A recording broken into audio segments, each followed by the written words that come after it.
Yeah. He's fast. All right, what's going on, everybody? How y'all doing? How y'all doing? It's another Lost Relics podcast with the one and only Ivana and Striker jumping on board. How's your day going, Ivana? Uh, it's the end of the day, so I'm happy. Yeah, that's what I like to hear. Yeah, we got a weekend over here. Finally, a little take a break from work, catch up on my Lost Relics bounties because I've missed out on the past couple of weeks. How have you been doing on your bounties? Well, this week is actually really good. I can do 3 silver ones and 1 or 2 gold ones, which is it's a success. It's a success. So take And it. they're all, yeah, up to 2 uncommon items, Very nice. What which do you call is it? Go for it. which is extremely cheap in my opinion. So. Yeah, that was going to be my question. Was going to be how you kind of come up with that. I've been traveling this past week. 2 weeks. I went out a weekend, 2 weekends ago, and then this past weekend was a what do you call it? Was a like impromptu like we ended up, me and my father went to go set up at a card show, a collectible show. So we did 2 shows in a row, and the whole time I was there, I was just like looking at Lost Relics, like on the website, looking at prices. I was like in the whole buyer seller mode, you know. So I was right there the whole time. But in terms of you, since you've been playing this past week, you're saying the luckiness you had, I guess, with being able to get some bounties that you can turn in. Are you still using the same mentality before about like what's a cheap, how to what's a cheap item to turn in and what's not? I'm even more conservative since I bought the Sand Dragon. Oh, Um, really? but yeah, I'm kind of making my sort of a experiment. I'm writing down everything Okay, there you go. because I regret not doing it the first time. So now I can see the old prices and how much I gave in and how many which bounties I rolled. I opened them immediately after I turned them in. I can see and write down what I got in return. And I'm actually being very, very conservative. I think I turned in maybe 1 blue item since I Okay. bought this. And yeah. So that's interesting you say that because while I was at the show, one of the things that I was like, because we set up in the morning. Maybe there's a little bit of a downtime. I have like an hour where I'm literally doing nothing, waiting for people to show up. So while I was there, I was just like speculating or thinking about Lost Relics and all of this about the bounty system, and I was thinking exactly what you just said right now. The idea about a like Lost Relics diary is beautiful. I think that's a really cool idea. Did you start it before the last update or just recently? Before I started it when I bought the Sand Dragon, because Okay, I so kind a of month. I thought of it like a reset when it comes to bounty bucks. And then I was like, okay, I'm gonna write everything down now. And that's one of the reasons I'm not really going to use bounty bucks reroll, bounties reroll. Sorry, because I Ah, want to keep track of how fast I am gaining bounty bucks. sure. That's a really But good one. I mean, there's been a few. Just a second.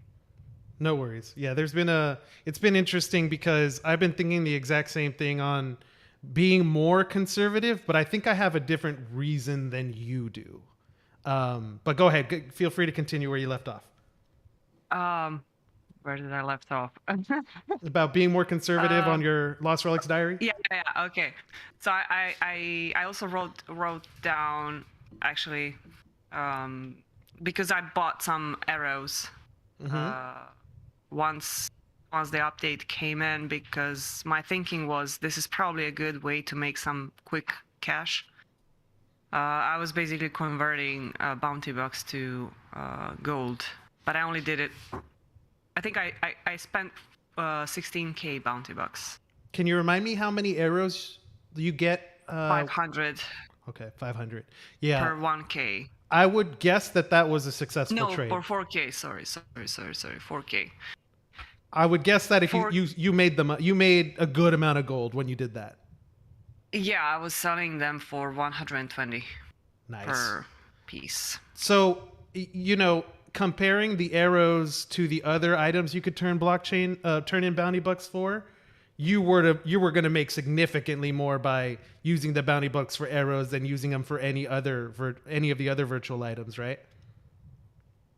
I think so. I'm not sure. I would assume because, so. Because it's not a direct swap. In any other case, you have to give in another blockchain items. I mean, obviously, you would get much more. I think so. Yeah, I think to craft a Hydra ring, I think you need 50-ish K. Okay. Bounty bucks. I think you're right. Yeah. You also need some blockchain items. I think it's a sea stone and white ring or something like that.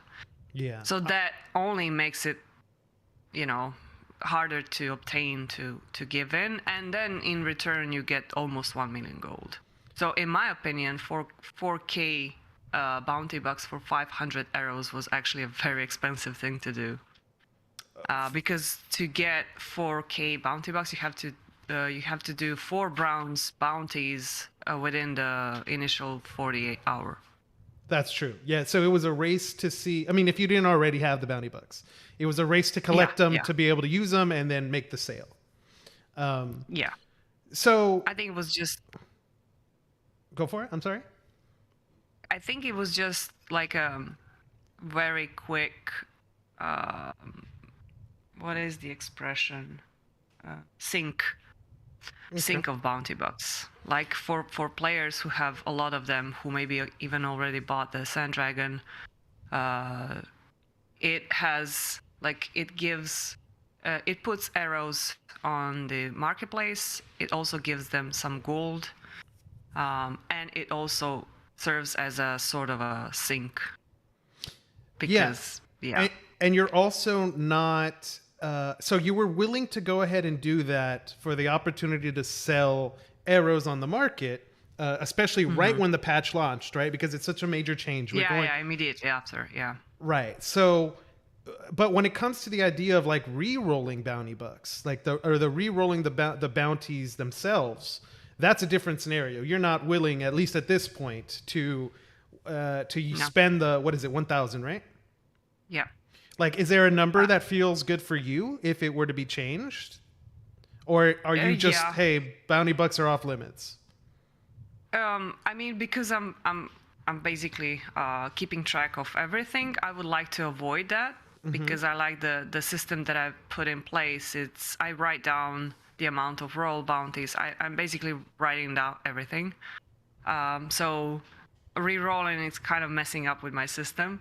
But if they were 500 bounty bucks, I would probably be re-rolling them every once in a while, maybe one per week, not too much. I gotcha. From my perspective, the way I've looked at it with the bounty system has been, when bounties first got announced, my thought was just like, okay, look, there's no way in the beginning to figure out like how valuable bounty bucks are. So I would just like, look, this is the new system that the game is putting in. So it's trying to incentivize you to do this thing. So I'm just going to go with that logic. This is what the game wants us to do. So it's probably okay to do it. I went down that route, saved up all the way to get the first Sand Dragon. Would I wish I had keep track of it much better? Yes. But at that time I was doing everything, turning in everything. Okay. Now really? Yeah, everything. No questions asked. No picking. Seriously? If I had it, I turned it in. Now you also remember that when bounty system came out, it was a little bit after. I mean, we had that big crash from when the game went down for a little while there in February of the time. During the Easter event. February. Yeah. Okay. Oh no, February's wrong. I think bounties were in before Easter. I think bounties were introduced at the beginning of February. Maybe I'm getting them flipped then. Before. Yeah. Okay. Okay. So then we had that drop off, and when that happened, and obviously player count went down, at that point in time, I was just like, look, I don't know how easy or how long it would take me to sell some stuff, but I do know that, hey, I'm going to at least be rewarded with this new currency. So I'm going to do that. Like I just went in, full head on thinking that, hey, look, it's going to be better for the overall game if I just do the bounties the way they want, the way they are. So, yeah, could I have made some changes? If with hindsight, I definitely would have. The way I'm thinking about it now, though, is there's like two really big things that are in the future that are affecting my bounty decision right now. And one of them is when we make the conversion, if we make the conversion successfully to Efinity. Because the way that JumpNet works right now, right? We have this whole, you have to send it between Ethereum to JumpNet, from JumpNet for the currency into the game, right? So we're going to probably follow some kind of method like that for our NFTs or for our fungible tokens for the game, if you don't have them in the game already. So there's going to be an extra barrier. So whenever, if ever, that change happens, I would expect that a lot of items will just be stuck on Ethereum, especially a lot of resource items. That'll never come over. They're either going to be on players' wallets that aren't playing the game. It's going to cost people too much to do the transfer, or it's just going to be a little bit too difficult for people that played for free and don't really know how all this new system works, and they don't really care for it, So I don't know how rare these uncommon items that have like 25,000, I don't know if that 25,000 is like a good way to see if how rare they actually are. Does that make sense? It does, but I think the number of closed dormant accounts, wallets, is not going to change, because it's been a year since Blockchain Emporium was introduced, right? Right. So my thinking was that whoever wanted to continue playing the game and move items in the game when it comes to resources and for crafting or bounties have already done that. Actually, I would expect less items being stuck outside of the game. Again, depending on how the transition happens, and like if they allow players to, or maybe games to bulk move all those items, that would be a nice thing to like for free, not paying too much gas fees. I really wish I wish they did give us some more info on that, because that would be really interesting to read on, whatever their plans are on that end.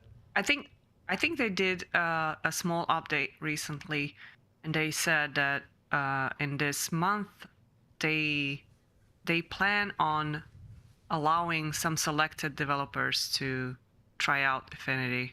Okay. Not sure if you picked that up. But I I haven't seen the most recent one. I don't know if it's the most recent one or not, but it was maybe 4 or 5 minutes long. Okay. Yeah, with some engine wallet updates, blah blah blah. But even if we use your logic, right? Even if let's say you're correct 100%, right? That you expect that the items that are in the game already are already the ones that are going to be there. Everything else is kind of gone.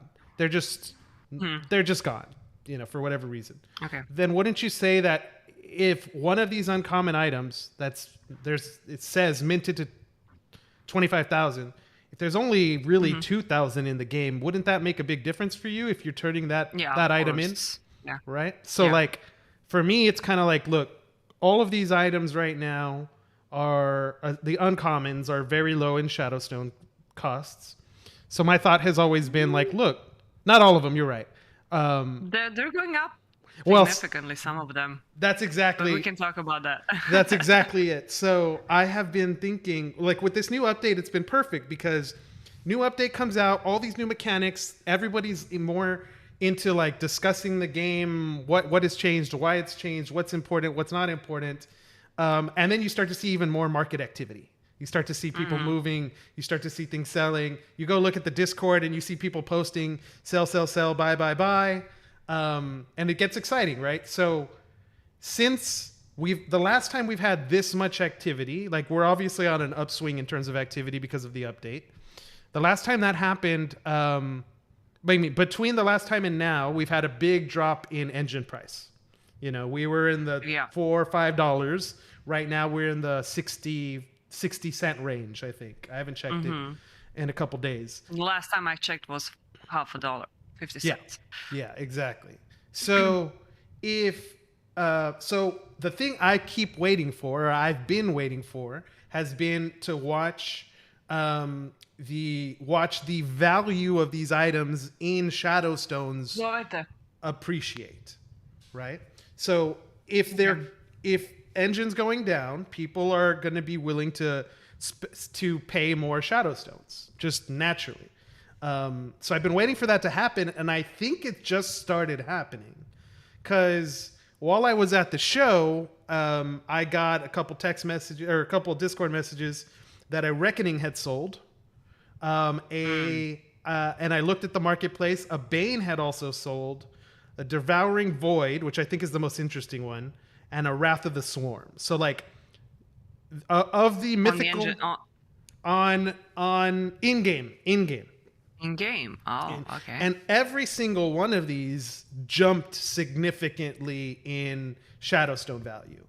I think the Reckoning went for, it was 155,000 Shadowstones, and it went up to 400,000. I should probably pull it up. I don't actually have the numbers, but we had a significant jump up in terms of like. Isn't that basically the same dollar value? Right. It is the same dollar value. But because yeah, I think we actually talked about that a couple of podcasts ago, about how we are valuing items, and what I said was that the higher tier of the item is, I'm valuing it more in dollar than in Shadowstones. And that's great. I think you said the opposite of that. Yes, I did say the opposite, which is perfect. Why I like having this conversation, because so we both can agree right now, or like from your perspective, nothing's really changed with the Reckoning price. No. Okay. From my perspective, there's been a big jump up. Okay. So now let's go 6 months into the future. Let's pretend in 6 months it sells again. When you make that sale, let's assume you just sell it and turn it into cash. You just exit the game, or you sell your engine, you sell your Shadowstones. Right now, or 6 months from now? 6 months from now. 6 months from now, okay. So in 6 months from now, whenever you sell it, you're going to still be thinking in dollar terms, right? It depends whether I'm going. So that's the thing. Like, I have to switch context quite a lot, because if I'm. Sorry, you said quitting the game? Well, not quitting the game. I just meant like if someone's selling an item and then turning it into dollars, not holding engine or holding Shadowstones. Okay. Then yes, it's in my opinion, nothing changed. Like I gave in $1,000 for an item. 6 months later on, I get those $1,000 back. Nothing changed. But there's a big but. If I decide to stay in the game, then I would not be selling it for less Shadowstones than I bought it for. Exactly. And that's my point. My point is that you have the player that you're going to end up selling it to.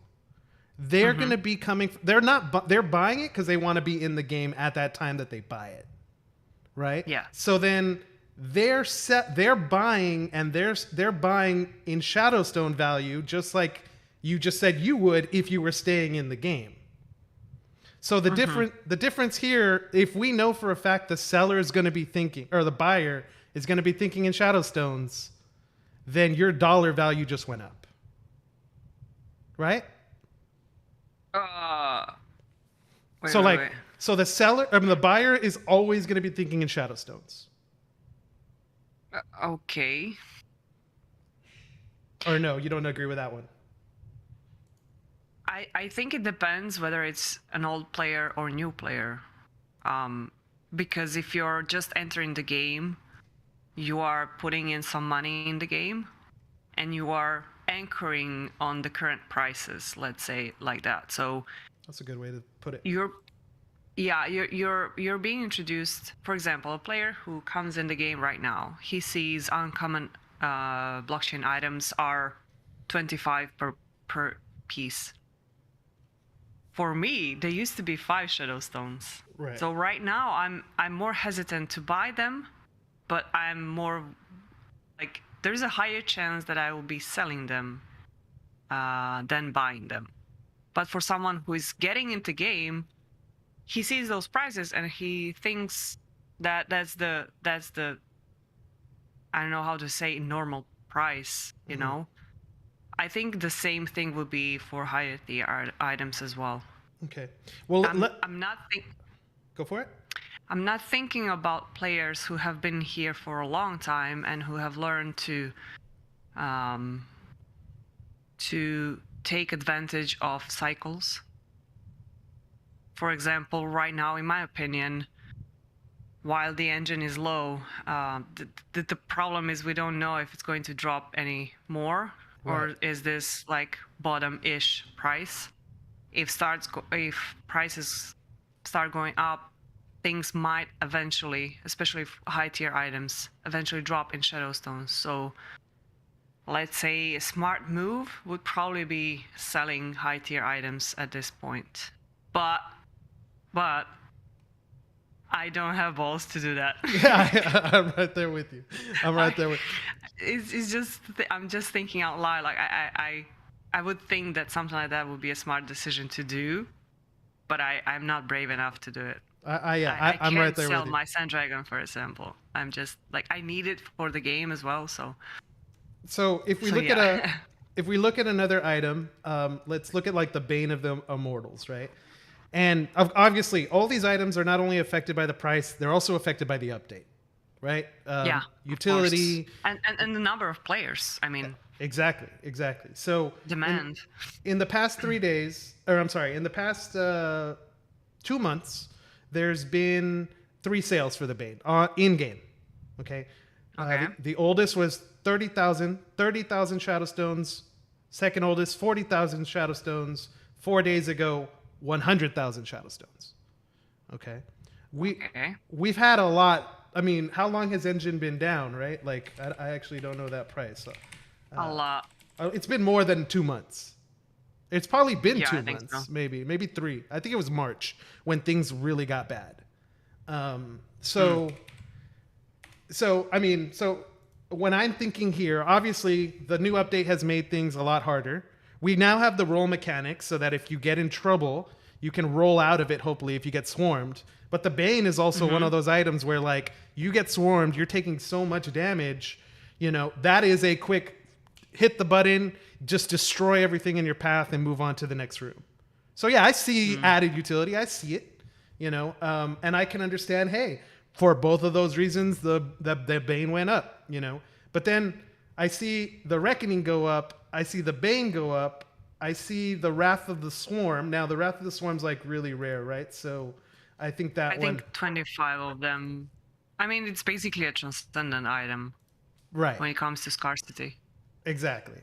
So you know, then I see the last one that I want to pull up. There's been other sales in the Legendary and Epic and even the Uncommon tier that have been going up too. But I bring these up because this is just the way that I tend to evaluate stuff. Is I like to look at, hey, what is the you know, the cream of the crop? What is the most coveted item that everyone wishes they could have? And then based on how that goes, it kind of will give me a sense of what everything else should do. And I look at this like across all collectibles. So like if I'm thinking about basketball cards, I think of the Michael Jordan 1986 Fleer rookie card. And like, what is that going for? That is the pristine, that is the most coveted basketball card. And then if it's going up, everything, it's like a rising sea raises all boats kind of thing. And same on the reverse. Okay. So then I see Devouring Void go from, now this one is less sold, there's less of them, but the previous sales were around 20,000 Shadow Stones, and just 4 days ago for 50,000 Shadow Stones, right? Now I have one, I've used it. It doesn't give you that great a utility, right? So we can, I mean, I'm assuming here the buyer is either someone that wants to experiment, that has the funds to say, like, yeah, I'll try this relic. It's mythical. Let's see how it works with my loadout. Hmm. Or they're a collector, and they're just willing to, hey, I just want mythicals. Like, I like Lost Relics. I just want to own them. Or they're a new player in the game, and they're just like, look, I just want 5 of whatever I can get at a good price. Like, I would say that is probably the 3 most realistic makeups of the buyer. I mean, I guess I'm not including OGs, but I don't know. I guess I don't really feel like OGs are making purchases right now. That's my thinking as well. I think they're actually selling, because they have been here. You know what the problem is with player? I mean, not a problem, but we have to think about that as well. An issue. Players might be an issue. Players who have been here for more than a year, they've seen such a significant drop in prices. I don't know if you remember, like I used to joke about that. Like, seriously, like Lost Relics market had so many dips, I bankrupt. Like I kept buying the dips and it just kept going down. And I think players who have experienced that, they maybe want to, take some profits. Like if they were buying harvesters, or it's a bad example because I don't remember prices. Like if they bought it for 300 engine, let's say, and they saw it going down to 80 engine, and now it's going up to 400 engine, I would assume they would like to take some profit on It's that. interesting that it's interesting that you think in dollar terms, but you think other players think in engine terms. Yeah. I don't know. We don't know what the answer is, but I think because the answer is somewhere in between. I think players who have been here for a long time, they kind of adjusted to seeing prices in Shadowstones. I have to admit that, like, valuing high tier items for me doesn't, in dollar value, doesn't come to me naturally anymore. It used to be, but now it's not. Now I'm thinking in Shadowstones. But when I'm making a decision, I make myself convert the price in dollars because I don't know why. So my assumption would be that players who have been here for a long time, more of them are thinking in Shadowstones, less of them in dollar. And the opposite for new players, for reasons I've said. Yeah, I'm just scrolling through the chat really quick, and it's pretty much a couple people are saying that some of the items that I'm bringing up are pretty much part of one person's buying list, which obviously makes sense. Also, that was one of the one of the types of buyers I thought would be just, hey, someone coming in and building out a loadout. So but regardless, what I think is interesting is that we have a player or a couple players or whatnot that come in and, like, at the time, they're the ones making the decision. Like, how much are you actually willing to spend? And that is something that is unique to every individual, It's different for everybody. And I'm not necessarily saying that their decisions on what they pay is correct. But what I do think is that it gives the entire community a chance to reevaluate. Like, why do you think what you thought versus what they thought? You know what I mean? It could also be some sort of market manipulation as well. This is true. It's also, it could now, if that is the case, I mean, this is why everybody needs to, use your own judgment when you're making purchases and evaluations. But also, if that is the case, then worst case scenario for the game as a whole is that some extra Shadowstones went into the treasury that can be dropped for new players or for players in general. Because they're having to pay that transaction fees. I would assume that players who are willing to pay that much real world money and put it in the game, I don't think that's I kind of feel like they see that money as something they can lose. Um, so even though I could think of it as a market manipulation, I still put enough trust in players not to FOMO crazy in buying transcendent and mythical items and at the same time not being able to pay the bills. So even if prices go down, I don't think the community would be hurt too much, if you understand what I'm saying. I agree I with don't you. think it's, even if it's some sort of market manipulation, I don't think necessarily. And of course, what you said, we are getting more Shadowstones in the pool, so obviously it's good for the game. I think I don't really have that concern too much with the community as it is right now. The only time I get concerned about that is when we have an onboarding of new players, people that are brand new. Because obviously, the more the community grows, the more new people come in, the more the mentality of the entire community starts to change and adapt. Right? It's just naturally. If you have a group of 5 people, you can all be thinking the same thing. If that group goes from 5 people to 100 people, now the entire group's idea is or groupthink, is affected. Everybody changes to the new status quo or whatever. So if we do have big onboardings, that's when I can see that problem happening. But it's just one of those things. I thought it was interesting seeing the things like the walnuts being sold, like a significant, I think it was like 100 walnuts or 90 something walnuts were sold or whatnot. I'm just trying to, the question I ask myself is how much is this related to the new update and how much this is related to, I guess to gameplay. How much of this is related to gameplay? I'd love to know that answer. I don't know what you think about that on that end. Well, I definitely think that some items have now significantly more use cases. Some items actually have a use case, or more players are willing to experiment with certain use cases. I would take an example, the Glass Canyon builds. With this global region thing, players started experimenting with taking that as advantage and, being okay with your health being low.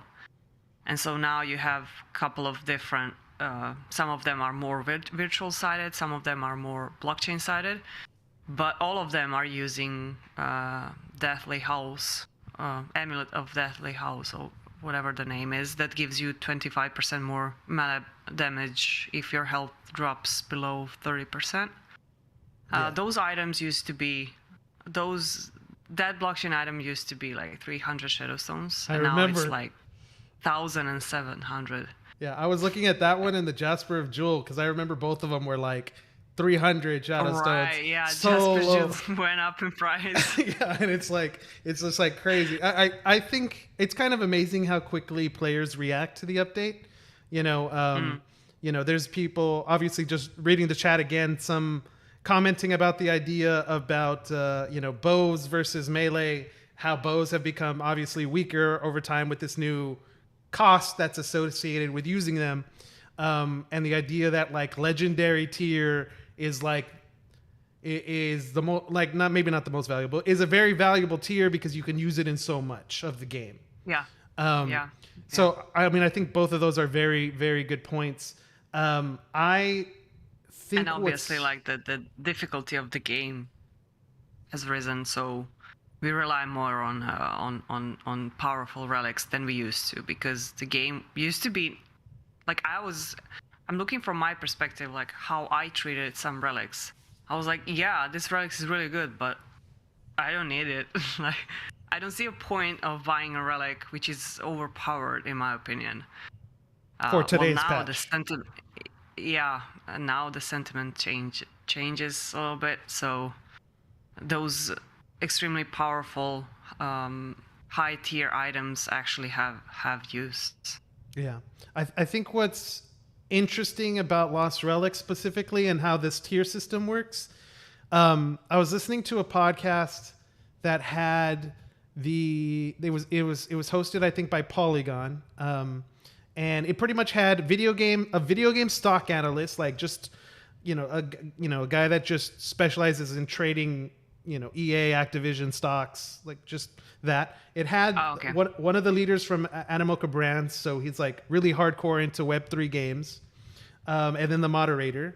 And the stock analyst, the way he described it is he said that blockchain items in games like Lost Relics would never work because every single player, and just naturally the human mind, everyone says as you're progressing, when you have uncommon items, you always want the rare items. When you want the rare items, you always want the epic items. Like you're always trying to progress, right?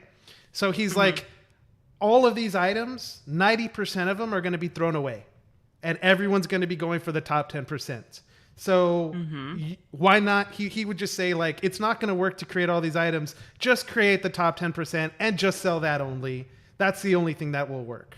And I was like, well, when I look at a game like Lost Relics, if we have all these different dungeons and each dungeon has a tier base that's associated with a rarity of a blockchain item you can take into it, now all of a sudden I don't want to throw away my rares. Like, even if I can upgrade to epics, I want my rares because I can't go into that dungeon that I may need to go to for gameplay reasons and be efficient. Like, I'm locked out, and it like takes his whole argument and it flips it on its head. Now, a lot of us, you've made the comment about, like, it's not very fun for me, who's running legendary or mythic maps, to run uncommon or to run rare maps, right? I know this is a balancing issue, but like, if it was possible to retain that same level of fun or engagement in lower levels, I think that solves that entire argument. You know why I wouldn't agree with that? Okay. It's because for majority of players in this game, the whole purpose is basically to drop a good item. And not even like, I don't think people who are buying all the expensive gear are as happy as they would be if they drop just a small percentage of that gear. Because the whole point of this game is exploring and running for those items. So if I can't drop a mythical item in an uncommon dungeon, no matter how fun the dungeon is for me, if I'm done with my bounties or whatever the game is basically, like, if the game is tailoring how I'm playing it, right now in this state, that's only, like, the only thing that can push me in low tier dungeons is our bounties.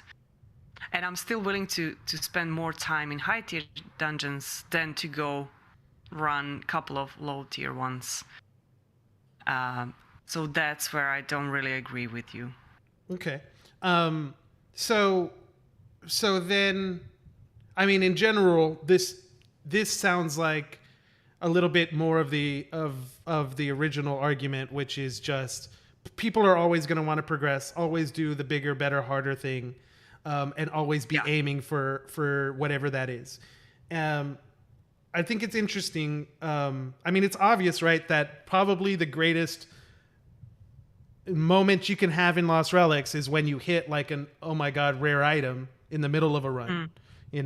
There are some other moments, like, and maybe, I guess the feeling, what do you think about the feeling of turning in your bounty bucks for that sand dragon? It's not as rewarding to you, or was it as rewarding to you? I wouldn't know. I have nothing to compare it with. Well, okay, I feel you. But well, what would you guess? No, it was definitely no. Because I think feeling the luck of dropping something is different than, like, I would say that I'm proud of myself for getting the Sand Dragon, but I was not as excited as if I dropped it from the bounty chest. Like, I'm kind of, because I'm aware of the fact that I've put insane amount of time, energy, nerves, running low tier maps and everything to get that sword. So I'm proud of myself for going through that and not giving up for a very, very long time.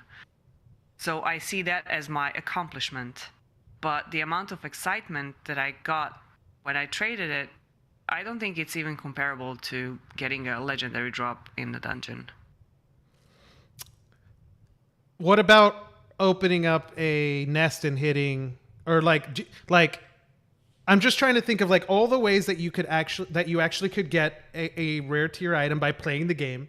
So I'm thinking about like opening chests, opening nests, turning in shadow stones, running dungeons. Like when you compare all those those different ways, they obviously don't feel the same, right? For the player, some feel better than others.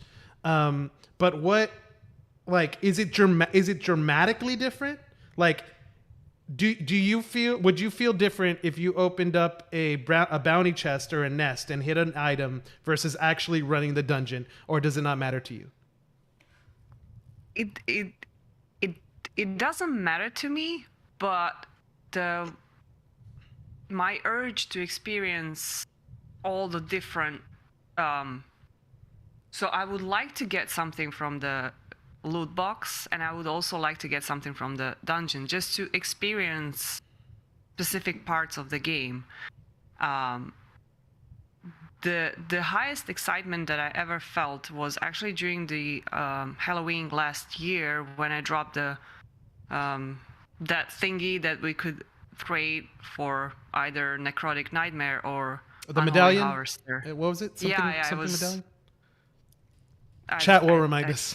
Mark of the True. No, it's No, not. no, not Mark of the True. I know It what was you're talking about. I some could see Mark, it, but I I can't think. think of the Yeah.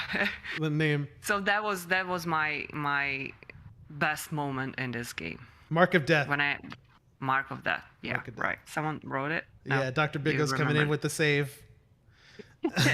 Thanks.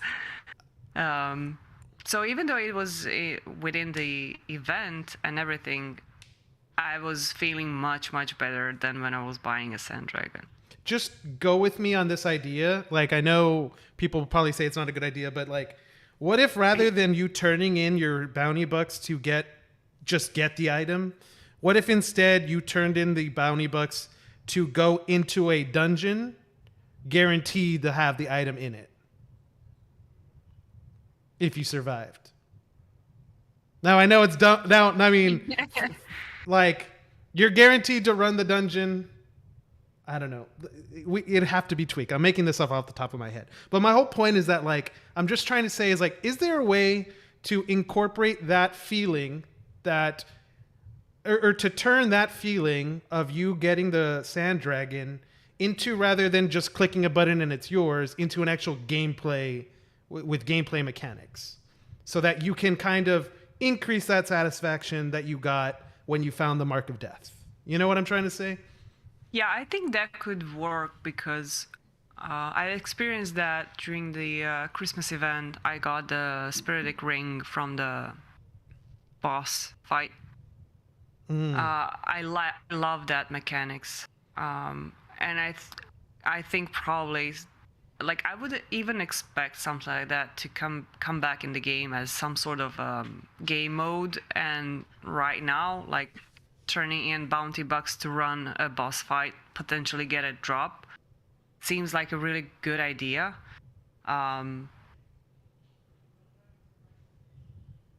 But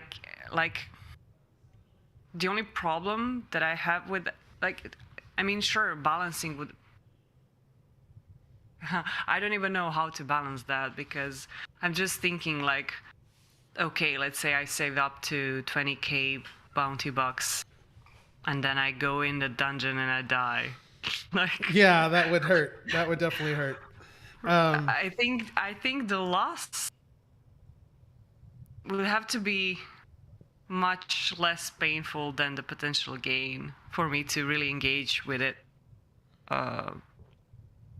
multiple times. You know, kind of Not to get. going on off your idea about loss.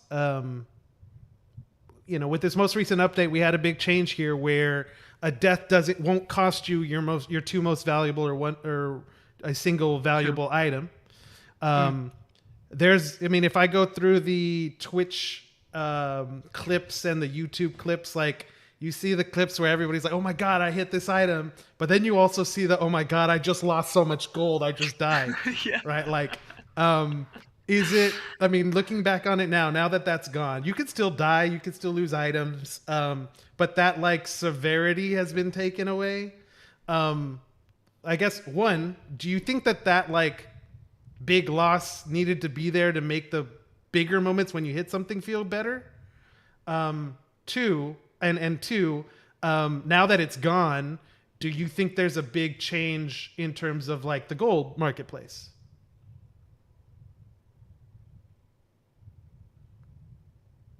I think we kind of achieved some sort of equilibrium when it comes. I think that's a good.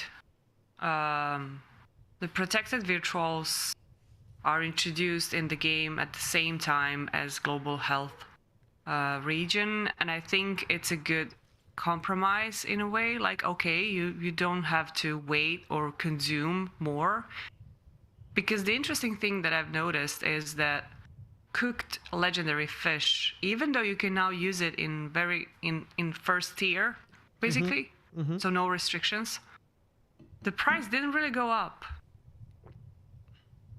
Now I don't know if it's because there's so many of them on the market, because we had some chefs cooking legendary fish for a very long time, so maybe the price is not reflected anymore. But it seems like people, even though we have a global health region, people still maybe, I don't know, maybe they probably feel more safe with protected items. Now, is it a good thing to remove that pain of dying in the game? I'm not sure. I never really thought about that. I haven't died though. I haven't died yet either. I've come very close multiple times. Even the like, I immediately went back into the dungeon, not thinking. I just went back in and I start the first room and I'm like, why am I so low health? I've had that moment a few times. I guess one question that brings up is, have you changed your playstyle? Like, with this new update? Like, not only like how you attack dungeons, but also like your downtime. Like, now you have downtime, I guess, if you're running dungeons over and over. Are you playing different than you used to play before? Yes, I can thank that to Hellbringer, because he opened that Pandora box with low health build, which I'm now basically using for almost every legendary map and some mythical maps. And for because you, I don't have to... after you got used to it, that you don't have that same amount of stress as you thought you would have in the beginning? Oh no, I do. Oh, you still have the stress? I do, but it's more fun to play. Okay. It's exciting in a good way. I'm not sure how to, because I'm still searching for example, I was bringing in peaches actually in the dungeon, because it gives you like 250 each energy, and so I'm actually using some of those consumables with both energy and regen if I run out of my screamies. I definitely feel like I adjust my loadout and my inventory depending on the map that I'm running. But I don't. Yeah, I mean, I'm enjoying the game, because I'm just maybe a month before the last update, I actually started watching Netflix and playing at the same time, and I was thinking like, this doesn't feel like I shouldn't be doing this. That was about to be my next question. Yeah. Do you think that people are doing that because... Are people doing that to kill time while they're playing Lost Relics, or are people doing that just because naturally that's how they relax? Like, I guess my point is that, like, does the grind become so methodical that you need something else to keep you fully engaged? I think there is more to that. I think so. Like, I don't want to drift away too much from Lost Relics, but I think it has a lot to do with social media and the usage of our phones.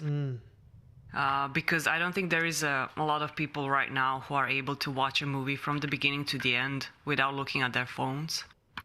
And I think we are craving that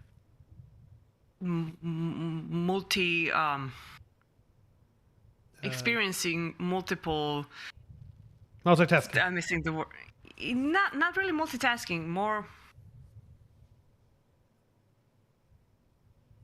Damn it. No, I know what you're coming, like the dopamine hit of whenever you get bored with something, you're immediately looking for the next thing at the same time. Yeah. Like, we need to switch that faster than we used to, like 10 years ago. And I think because Lost Relics at some point, like, if you had a really good relics and weapons, you were able to mindlessly grind. And I think at some point people just, it's not enough for them, so they either engage with in-game chat or watching a TV show. I used to do that, the stupid ones, of course, but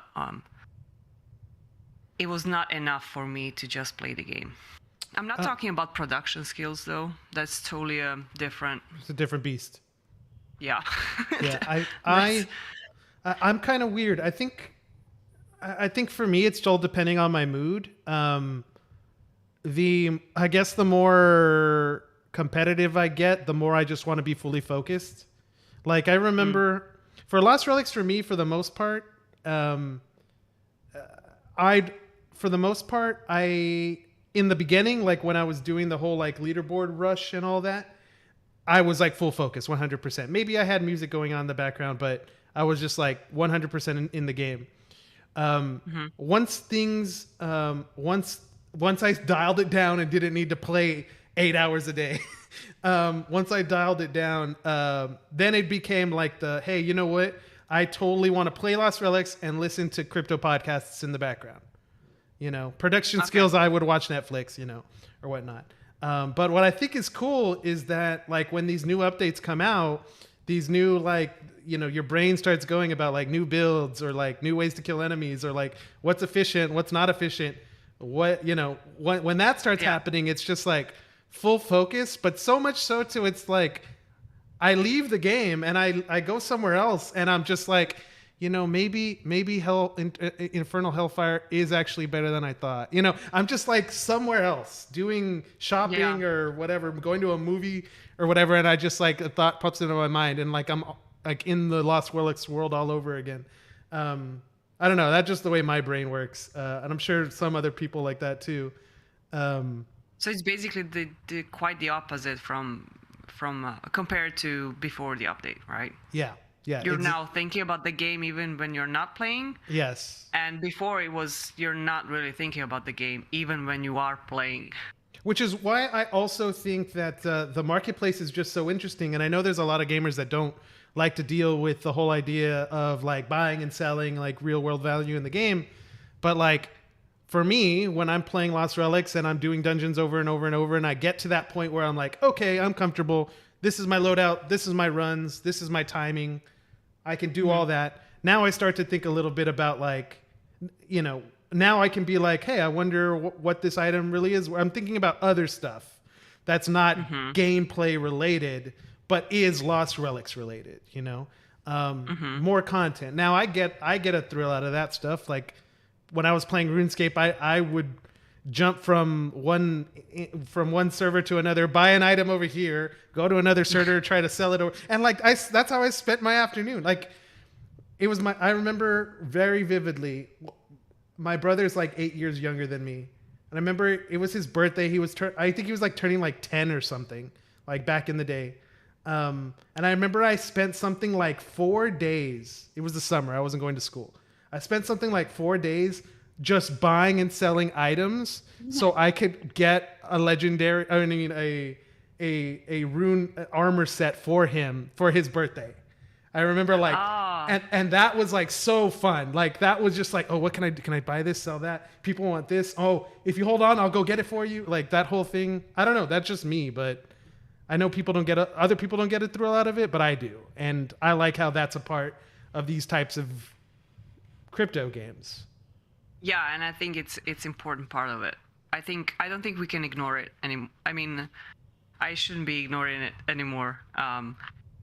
I entered this game without paying too much attention to marketplace at all, and it's just recently, maybe during the Christmas, I started thinking about, is there any combination of items that people possibly didn't try out, but when they do, they might actually like it and start experimenting with it, and due to scarcity of those items, they could potentially go up.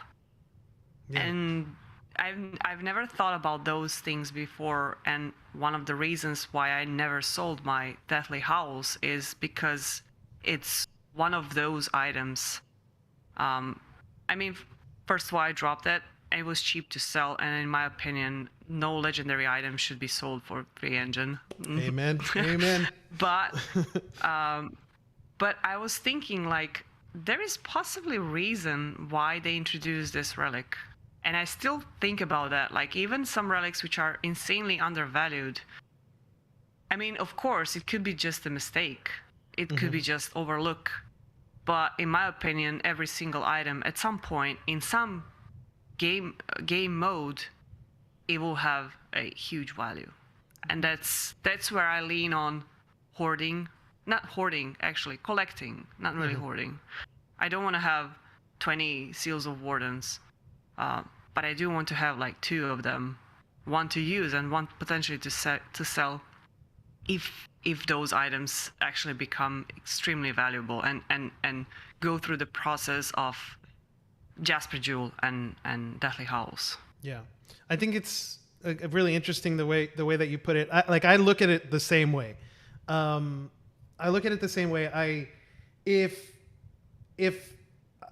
If an item that's in like a certain tier is just not getting any gameplay, like it's hard for me to say. It's easy for me to say, like, look, all the other legendaries are normally in this price range. This one is significantly out of it for whatever reason. And when I try to like make a determination on gameplay, like this item has no utility because I can't use it. It doesn't really help you. It's really hard for me to give that a value because I know things are going to change. And maybe it's only because I'm one of the players that I know I'm going to be around for a while that I can even say that or use that. Other people are just like, like I'm playing right now. I got this. I don't need it. Sell it, get what I need. I get that completely. But yeah, like, and it definitely depends on the mindset of the player, of course. And also you will have to be in the game for a bit longer, like I would say a year, to experience 1 or 2 updates to see how dramatically the game can change with one update. And since I've been here long enough, that's one of the reasons I'm actually holding on some items, even though I think they're useless at this point. Yeah, I'm right there. I do the same thing. I think what's so hard is I mean, we can't predict future game modes. Like, I know we're going to get events like what we had that one time in the past where it's just a boss run, you know? But what happens if boss runs or new content is like, hey, if you have this particular item, it's very good in this run, you know? What happens then? Or, you know, what happens if like we get dungeons? Then you get banned like people did during the Christmas event because they were fighting the boss too fast. Exactly. Or what if we get adventures where certain relics are banned? You know, I mean, it can work both ways. Like no regen allowed in this adventure because we're in some, you know, underworld where the magical elements prevent you from regenning or something. Like it could go to both extremes, you know, which is why I'm kind of like, all I can think about when I try to value it like that is what do people want right now, and how much am I willing to wait in the future. So this kind of brings up a really a topic I wanted to get with you, and even the chat, because I'm going to let you go through like what my thinking was on this particular event. Like since I was at the show, I was messaging some people, and I got a really interesting Discord message from a player who proposed a trade to me. Okay. So I mean, I was in the wheeling and dealing mode. Now let me clarify this: the trade did not go through and will not go through, but not because we didn't agree, just because right now, unfortunately, the items that we want to trade are in game. And I mean, I'll just say it from my personal side. I made the mistake of completely forgetting about the withdrawal change that was made. But luckily so did they. So the trade went through theoretically, but didn't actually take place. Okay, so, I understand. So they messaged me and they said, "Hey, look, Striker, I have an emblem of the Ancients, or I can get a hold of an emblem of the Ancients that I'm interested in trading. Are you interested?" And I said, "Yes, I am," because it's an item I don't have, which is my first thought. Item I don't have. Yeah, I would love to get it if I could. Okay. Second thing, they asked, like, where should we start? Like, what can you offer? So I said, look, I sent my loadout. I took a screenshot. I sent it, and I said, look, first thing I'll put on board, anything I have duplicates of. Same thing that you kind of mentioned earlier about having 1, 2, maybe 3 of an item. Because it's like, hey, I always want to hold on to one in case I need it. But also, like, so those will be the easy things to go. Like, I'd be willing to put any of those. The way I handle a lot of this stuff is I almost never have a no trade list where it's like, this item I will never trade. I don't normally use that because I think everything has a value. And I would be willing to trade anything if the price is right or if the value is correct, in my opinion. Some people don't do that. So the first offer they said when they looked, they told me, okay, look, I look at your items. He's like, I want a Reckoning. I would like a Reckoning. I would like an Archer Ring, and I would like an Avail. Or actually, no, they said Mythical Bow. The Avail's the only one that I have 2 of. Okay. So they said they wanted that. Okay, so there's 2 different ways to go. I did both jumps of logic. I did the way I handled it was this, and you tell me if you would have done something different, or chat if you think of it differently. Go for it. What I did was I said, okay, number 1, tell me what all these items are currently in Shadowstones right now. Last sales. Where are we? Right. So I did the math. I was like, okay, 255K for the emblem was the only one sale in last sale. Reckoning was like at 150. Archer Ring was at 150, and Avail was at 100, maybe 120. Okay. So just looking at it in terms of Shadowstones, I was thinking, hey, look, I can't give all 3 for an emblem. Okay. So that's where we started negotiating. We got to a place where it turned into, I'll give you a Reckoning, but also pick one of the mythicals. Of the others. Okay. One of the mythicals. Okay. He really wanted the Archer Ring. So I had this long conversation about what is more valuable, the Archer Ring or the Avail. Now, from your perspective, just that question, what do you think is more valuable? You don't have to give a price, just what do you think is... Archer Ring. And is it hands down? Is it close? Is it... Hands down.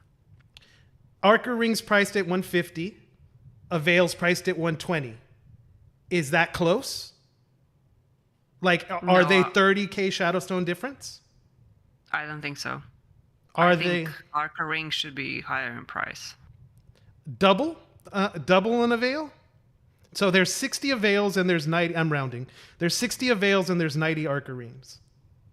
Okay, are we looking at that from the investing perspective or usability? Let's talk about from Ivana's perspective. So if you don't look at it as an investor, that's fine. If you only look... Then utility. I think I would be pretty good with Legendary Bow. I don't think jump from Legendary Bow to Mythical Bow is as important as, I would say, owning a Archer's Ring. Okay. And that's just simply utility. I agree completely. The only thing that I would add into that is I think that in the long run, it's a big risk, but the game's called Lost Relics. Okay, I'm gonna value the relics more than I'm gonna value the weapons.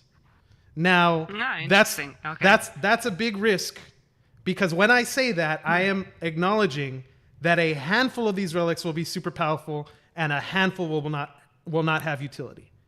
But I think that buckets will switch with updates, if that makes sense. In other words, weapons you're always gonna need. Yeah. Relics you're not always gonna need. But I highly doubt that the game is going to be easier. Okay. And that's why, like, I would probably, maybe I would, like, some other utility relic I would probably value less than a mythical bow. But just what Archer's Ring gives you, I think it's more future-proof than a mythical bow. Okay. I agree with you completely. I might be wrong, but... that's exactly my logic. So I was trying to make the deal happen where it was the bow instead of the ring. They turned that down, and they said they'd rather have the ring. So I said, okay, look, if you want to do that, like, I'm okay with trading them, but I need to get more than the emblem. I need more value. Because you're speculating on the emblem. Exactly. I need more value. Now, I mean, you could speculate both ways. You can say, hey, it could be the only transcendent relic. It could also be a relic with where the utility doesn't really work, right now or in the future, So yeah. It's a hard one. They proposed back the counter to it. Like, we went through multiple steps. It took like 2 or 3 days because I was not home, so we were just texting. I was texting. Mm-hmm. But at the end, after a lot of it, it got down to Reckoning and Archer for Emblem. For Emblem of the Ancients.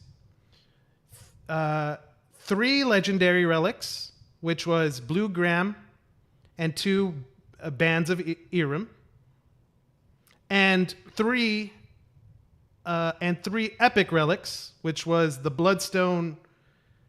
Oh man, I'm blanking. The Bloodstone. Oh man, why am I blanking? I'll come up with the other 2 right now. It was the Feeble Bloodstone and two other ones. I don't remember right off the top of my head.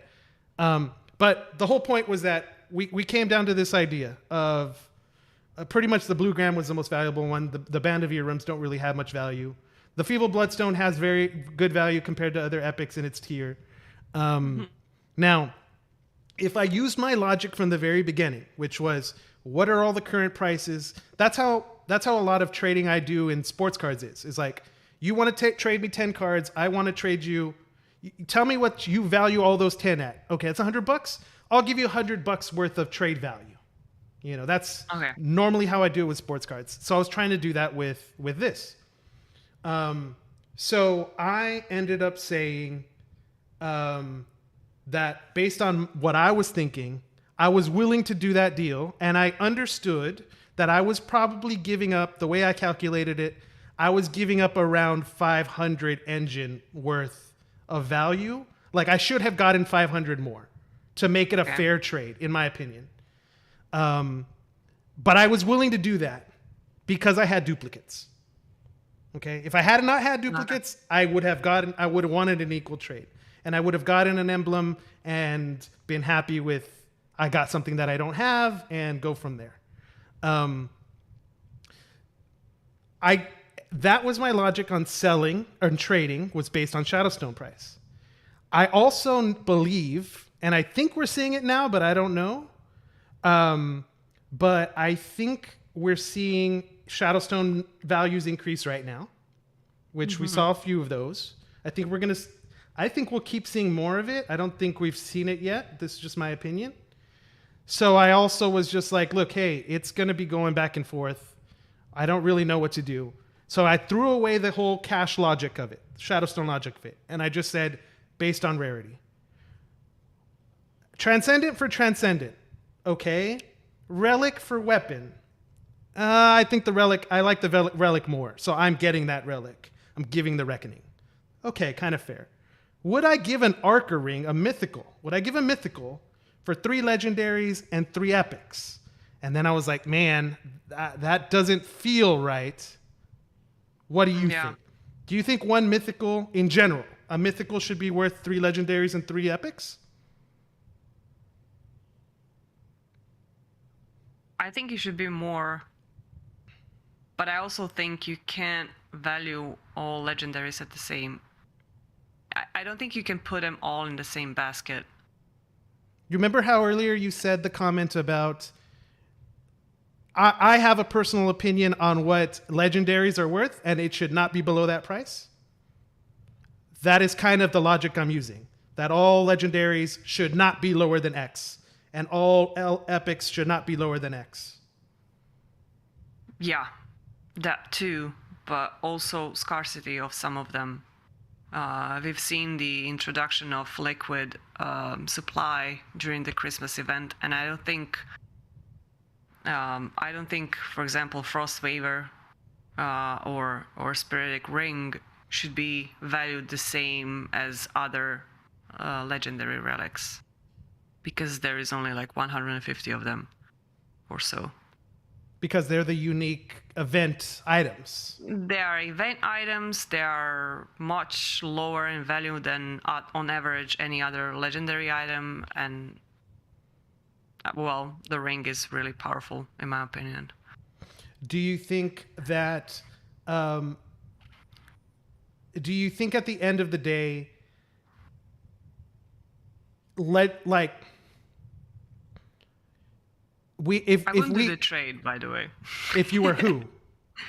If you were you. If I were you. You would take the trade. You would do it. I wouldn't. You wouldn't do it. And now, what would you need more to make it happen?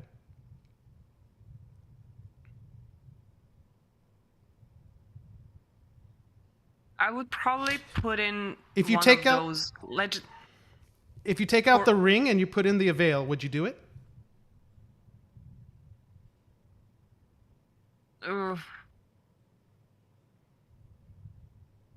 Maybe. Closer, Definitely closer, but also not really sure. So right now we're talking about the difference between the value of the Reckoning, the value of the ring and the value of the Avail. And the fact that you can't get those rings anymore. But you can't get maybe if one of those epics were like event item, but those 3 legendaries, you can drop them.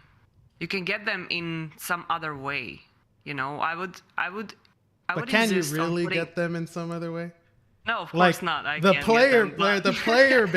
player base can get them, but can I get them? But I can comfort myself that maybe I can get them. I would insist on putting in some legendary relic or weapon or whatever that it's out of supply currently. So what that will be my if I start thinking in that way, like, okay, I'm giving you a valuable item which you cannot obtain in any other way except through a trade through trading. I want to get the same thing in return. Okay, so like when you do that, when you use that logic, it's a lot easier to be more confident in your price, because you know that the only things that are going to change is market activity right now. But items that are dropping, someone could drop one and just be like, hey, just give me 50 cents on the dollar. I don't want it. I don't need it, or whatever it is. Okay. So it might be harder for me to sell those items that I already have, that I'm getting from the trade. Yeah. At the end of the day, that the very last proposal before we were like, man, we're not going to be able to do this because of the items being stuck. But at the last thing I said was I'd include the Archer ring, but I would need 750 engine, and they said 250, and then I said we'd meet you in the middle, and we kind of were like, I think we can make that work with 500 engine. So 500 engine is 50,000 shadow stones. Do you think 50,000 shadow stones is the difference between the ring and the avail? Oh my god. No. That's what got me to be like, yeah, I'm still giving up a little bit, but I'll do it if you throw an engine. Yeah, I think that's a fair trade in the end. The problem is that the only mythical item that I have is the Sand Dragon, so I don't really know how the game feels. So that's the thing, like you can value those items differently than I can't value them. Because I have no idea how it feels using Archer's Ring, using Mythical Bow. I don't know that. So it's much harder for me to put a value on that, especially to compare those two. Do you think it would be a net positive or negative if the system had, you've talked about it before, like a training room or a way to just experiment with an item without you actually owning it? Do you think that is a positive? Definitely, yeah. What do you mean positive? You mean like reflecting on the marketplace or on market, or I don't understand the question. I guess it's more like we've already had a portion of the Lost Relics market is around this idea of discoverability because it's been that way for the past 3 or 4 years. 3 years. I see. So a lot of transactions have already happened, which is why I think this Devouring Void just sold. I think it sold because a combination of people, someone saying, hey, it's rare and I want to try it out. I don't know if that's true or not. You know, maybe I'm wrong. But if that is the case, I mean, I'm trying to think of a bad reason why it's would not help the game to let people try stuff. And the only thing I can think of is that it would really affect a lot of sales that had happened in the past and change the way that people buy and sell from the OG's perspective. I don't think that's enough to not do it. I think it probably is better for everyone and better for the community if people can try stuff, even if that means that a lot of items tank because people are like, nope, actually, I don't want this. Don't need this. You know, it might actually be, I think it probably will be better for the game. I mean, even from Cliff and Corey's perspective, if they see that certain items drop off and some items go up, it's like the players, the market telling them, hey, this is what we think is valuable. And then you can speculate on the reason why.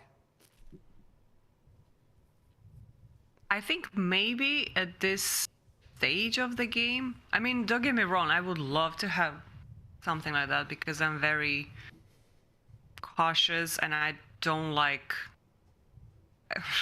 I'm bad at trading, so I kind of avoid speculating and, you know, actually making a profit on trades. But right now I feel like, especially with the new update, I feel like it's important part of the game experimenting with items. So if we were to have something like that right now with basically one game mode, maybe like if I could choose when to introduce something like that, I would do it later on. Like okay, not right now. Boss, yeah, not right now. Not right now. I like how your mind went straight into the gameplay. How can you add that, but also make it related to the fun of the game? Which is like, yeah, hey, we have a new boss, and along the adventure, items that you can't technically own, but like maybe a legendary falls out of a chest of something you've never had before. You don't get to own it, but you can use it in that run. That would be pretty cool. Yeah, maybe one time, or what we used to have with the virtual executioner. Yeah. You can use it in one dungeon only. Like, I know, that could be a cool thing to get random virtual replicate of a blockchain item every once in a while just to test it out. Like, you're not really introducing ability to players to try every single relic at the same time, but every once in a while you'll just, you know, drop something for them. Okay, you can use this for one run, try it out. then you have to sit down and think about that specific item, like what is the best map to use this, what is the best relics to use with this. You know, you actually have to engage with the game, try it out, and decide whether you want to buy a blockchain version of that or not. And then you wait for another 7 days for something else. Loops brings up a good point. He says that it would be a negative effect for streamers. There's another negative to add, because obviously some people are tuning in to see like, what do you do, how do you do it, and how do these items work. I don't know if that negative is big enough than the potential benefit for the entire player base. But yeah, I get it. Yeah, it could be a negative. I could totally see people watching because you have something from a Halloween event that they never got, or a Easter event they never got. I don't. So that's the thing. Like, I don't think it's this. I don't think it's the same when you're actually trying something and when you're watching someone else. Because, for example, if I watch you running Mount Olcat, you have so many items that I'm not even dreaming about that. I have no idea how it feels to play that. I cannot make any conclusion to owning a transcendent bow. I don't know how it feels, let alone using it with Archer's Ring and whatever relics you have. I can't pull out one specific item to see how much that item affected your gameplay. Right so now, why my bad. That's why I don't think that it would like really hurt streamers, in my opinion. Right now, when you test items, do you like, how do you test items right now? Are you just going off of like your memory of this is how it feels, and now that I've changed one item, it feels different? Or how do you, like when you did the gas cannon? I always change one item. Okay. I always change one item per run and then tweak it. And consumables as well. I change that as well. Do you change consumables with different relics or different... different builds. Different builds, yeah, different builds. Yeah. Okay. Yeah. I'm still experimenting. I'm still trying to find the inventory slots is kind of making me, you know, like, I wish this is stackable up to 10, or I don't know. Yeah. Do you? Speaking of slots, that's a really good one. We've had ideas about like bombs or potions having their own slot so that you could stack them, keep your inventory slots the same. For me, I mean, I played the game when there was only 4 slots, right? And that felt different. I actually think playing with 4 slots was more fun, because there were times when I was just like, I'm halfway through this run, and whatever item I choose to drop or take right now means I'm going to get out or not get out. And there was a lot of like what do I do? What do I do? You know? And that was an interesting gameplay mechanic that's just now lost, in my opinion. I don't know if maybe it's only fun. It was only fun for me, but that's something I did think was cool. Do you think that like inventory slots should be increased? Would you be willing for them to decrease? Or you think right now, hey, we're in the sweet zone? I'm not sure. I was thinking about that. We can kind of feel how it feels right now, because we are definitely leaving shit ton of items in the map when we exit. So we are now choosing what to pick up and what to leave. The thing is that I'm not sure if consumable items which we bring in the game should have the same priority as items that we can potentially drop in the game. So I would not, for example, I don't think it would be a good idea to stack bones in inventory that you can pick up in the map. But I do think that I don't think it would negatively affect anything if we can stack up to 10 peaches per run. I would agree. I think it would change the gold market, but I don't think it would be anything that would wouldn't be. I don't think it would be something that would break stuff. If that makes sense. Yeah, I mean, people will be.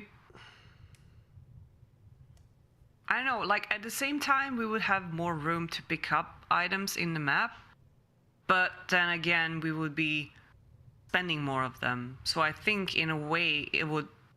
The ratio, the balance would probably even stay the same. It would just make runs more comfortable. Do you think? Well, that's a good way that you just said comfortable. Because my next question was going to be, when Corey and Cliff are making the games and making these decisions, do you think they think more about what we feel when we're playing, or do you think they think more about like? Because right now we're not talking about what we feel. We're talking about our efficiency. We're talking about how can we do more.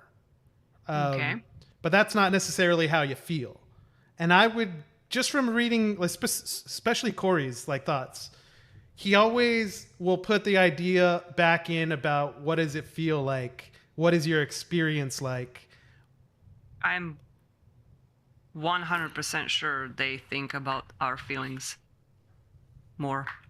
And do we give that enough credence? Like as players, I think we get more upset about our efficiency than we get about how we feel running dungeons, which is because we are focused on the efficiency. But if they can flip a switch and remove everything that makes us feel comfortable running the map, we would go crazy.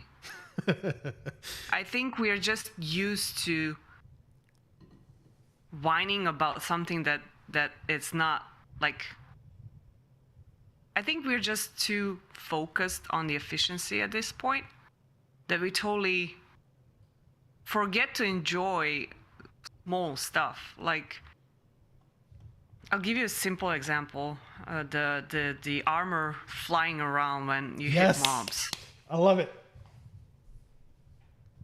I'm kind of sorry that all of that was introduced with some major changes in the game. So I feel like sunrises in some maps are really really beautiful. Yeah, and I feel like there is so many things that we can enjoy, and instead we are maybe focusing too much on the things that we didn't like with the update. I kind of feel like those things didn't deserve to be forgotten because of other things that were introduced at the same time. Yeah, I mean, I don't know if forgotten is the right word, but definitely not discussed. Because I can tell you, like, for sure, when I'm running dungeons, I could be zoned out. I could be on the phone running a dungeon, and every time I get one of those like enemy explosion, armor flying everywhere, I get a smile, or I get a like, you know, like I don't know, like I may not talk about it, right? We're talking about it now, which is why I think it's important, but it feels good. It feels great. Also, the turn rate of the character. Like, you can now stop you can freeze an attack immediately. For example, I love that. I know a lot of players are saying that. I don't know why. For me, it's not registering. I don't feel it. I know it's there because everyone's saying it's there. You know why? Because you had insanely good relics and you were never turning around enough. Yeah, like, well, I am now because they take so much hit. Yeah, you're right. Maybe that's correct. No, but I was dodging like. I remember your face expression when I told you that I was taking like 6 or 7k damage in mount, and you were like, in old mount, all kept. Yeah, old mount, all kept. When I saw some streamers with really good gear taking like 15k damage, that was a normal run for them. So for us who were back then even dodging, maybe trying to evade more than you guys, we definitely feel this change. So I got about 6 months worth of playing Lost Relics before I started putting, maybe not 6, maybe 5 months before I bought my first item. Like, before I bought my first item. And yeah, I had a huge focus on like, I remember I took like a couple hours to just work on. I wanted to kill the warden without taking a single hit of damage, and just learning the time frame, walking around him, walking around his swing, predicting his swing, whatever. And I did a lot of that, and especially the elites in the very beginning, because those freaking elites, man, that fire damage. Yeah. So much was about like making sure that I was near a wall so that if I get shot at, I just dip out. And Yeah. now you're right. Like after I started getting items, face tanking was the easier, more methodical thing to The do. most efficient way to But run also, the dungeon. but I don't know. Like I guess I feel like at any point in time I can just flip a switch and turn that back on. Like Maybe you when should I try Glass Canyon builds. Well, I haven't tried it yet, so that is going to be a to do on my list for sure. I mean, but I remember when the Halloween event, the Graveyard Rumble, I remember doing it for that. Now I wasn't running around in circles; I was trying something different, and I remember feeling like, oh yeah, this feels really good. Maybe now with the dodge mechanic, I bet you I'd probably even feel it even more, like feel even better. Right now, I'm like very rarely using dodge actually because I'm dropping the blue gram. The dodge is Oh, like I see. if I can predict an arrow shot or if I can predict like a magic shot, it's the dodge to avoid it rather than the get swarmed and dodge out. But Oh, I see. my mind has definitely changed on dodge. In the beginning, I was like, I don't know if I'm really gonna like it, how it feels. Maybe there's been a couple little tweaks that I just missed, but I definitely feel it now. I definitely enjoy it, and I'm glad it's there. I forget to use it. At all? Like you don't use it a single time? Sometimes I run like 10 dungeons before I remember, like, oh, I can dodge. I can roll. I think right now I'm using it like 2 times a run on average. Like I'll use it twice. So Once I change what the do you hotkeys. think? Why is that? Um, Because I think it's because of the turn rate. It's shorter. I can, and also archers are not locking in anymore, so you can actually avoid arrows. And I became quite good in that, learning patterns. That's why I haven't really explored all maps yet, because I want to learn patterns really good now when game kind of changed. So I'm actually using these short movements all around the map, and dodging is maybe, I don't know, maybe it's too long for me. Maybe I move too much. Maybe I move more than I feel comfortable moving. I'm not sure why, but I'm not really using dodge. I would say that. I mean, I am using it, but like I guess the way I have it in my mind is I have it as the backup for my backup. Like my first thing is never get swarmed. Do whatever, move to whatever, right? Never get swarmed. My second thing is if I accidentally get swarmed, blue gram out. My third thing is if I messed up on step 1 and step 2, dodge to get out. You know, and so that's the reason why I use it only two or three times a run. I'm excited to see how it changes in the future, or how it gets updated or whatnot. For me, the thing that would make it feel perfect is if we didn't stop after the dodge. If you can dodge and keep running at the same, maybe not the same speed, but not have a pause. Yeah, maybe. I don't know, maybe cost a little bit more energy or something, but I think I would like the feel. Cliff might say it's OP. Yeah, it's. I'm trying to remember how it feels. I was using dash in Path of Exile. I was dashing through the map. You move, and you can immediately attack. Then you move, you can immediately attack. So maybe with that mechanics, I will be using it more. But right now, even like if I'm dodging towards something, I haven't really figure out how to efficiently do it. I usually just get slapped after a dodge, and when I get swarmed, I forgot to use dodge. I forget to use it. The dodge is the Just panic, start like, oh no, slamming push the keyboard. button. Which button is it? The lullaby or the peekaboo or the hydra ring or whatever is either make them move away from me or just taking significantly less damage, so I can heal. I got you. So at this point in time, what I'd like to do is I'd like to transition into a couple of more topics that are more like blockchain gaming oriented, but I like to keep it focused on Lost Relics. So I like to we'll talk about a couple topics, but always come back to like, this is what's happening there. What does that mean for us? Kind of thing. Okay. So the first one I wanted to talk about, some big news that just recently happened. Minecraft just recently announced that they're banning NFTs allowable in their servers. I have the article here, and so I highlighted a couple things that I wanted to go over. I thought it was interesting. First off, the fact that Minecraft, one of the biggest games in the world, is banning it, it's a huge deal. For one reason or another. It's gonna be a really big deal.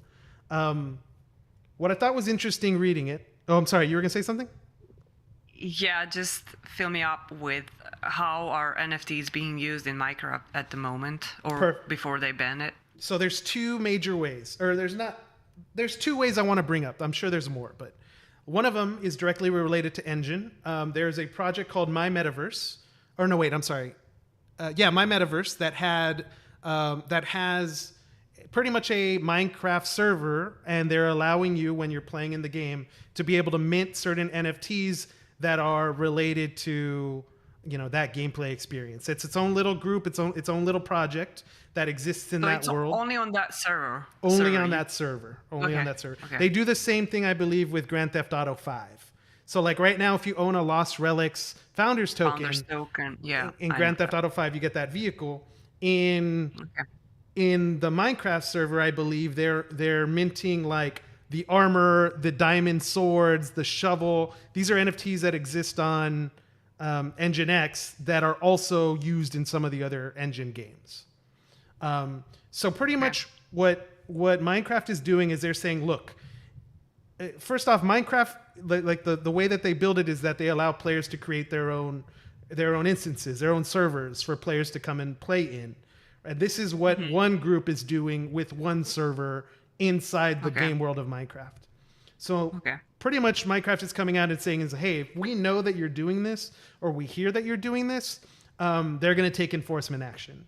I don't know what that means. I'm guessing they're just going to try to ban accounts to stop you from doing it. Can they shut down the server? I don't think so. I don't think that they can. Okay. I don't actually know how they're actually able to enforce it. But the whole point is they're going to attempt to do something.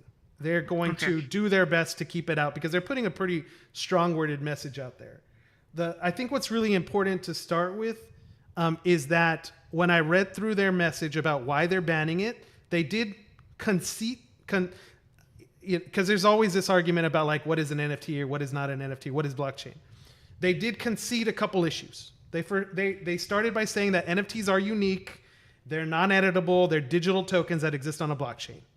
Okay. Later on, they contradict themselves, but they come out and saying that, hey, these items do exist, they really are scarce, and we understand that they have intrinsic value. Okay, great. So you admit, so that you're comfortable starting with the fact that digital items, NFTs exist, they are valuable, and players will want to use them in your games. Okay. That's the foundation. Where they go from there, which is the real big one, is they say that the reason why they're doing the ban, and I'll just read from it.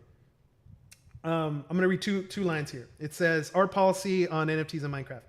In our Minecraft usage guidelines, we outline how a server owner can charge for access and that all players should have access to the same functionality. Okay. Followed up by saying, NFTs, however, can create models of scarcity and exclusion that conflict with our guidelines and the spirit of Minecraft. So what they're pretty much saying is that the fact that scarcity exists, that these NFTs exist automatically create a scenario where some people are left Someone out. is more powerful. Yeah, someone might be more powerful than someone else. Which, when we compare that to Lost Relics right now, this is the same type of world we're operating in. People that have weapons and relics are able to do more or have more functionality than people that don't. You know, when we talk about Lost Relics, I like the fact that you can only own Transcendence. But that means if you don't have epics, you'll never be able to do an epic map because you don't have any item to use in it. Any blockchain, you can use a virtual. So I like that dynamic is there because it means that you don't have to have the most powerful items, that even the people with the most powerful items also can't do other stuff. So it's not like one group of players gets everything and a whole nother group of players gets nothing. It is a balance in the middle. I like that. I think it can be tweaked. What do you think about just that idea? I don't remember who in the chat said it, but they said something like, legendaries are the best value right now because you can use them in more than you can use the mythical or the transcendent, which is a very strong point. Yeah. Hex wants credit. It was Hex.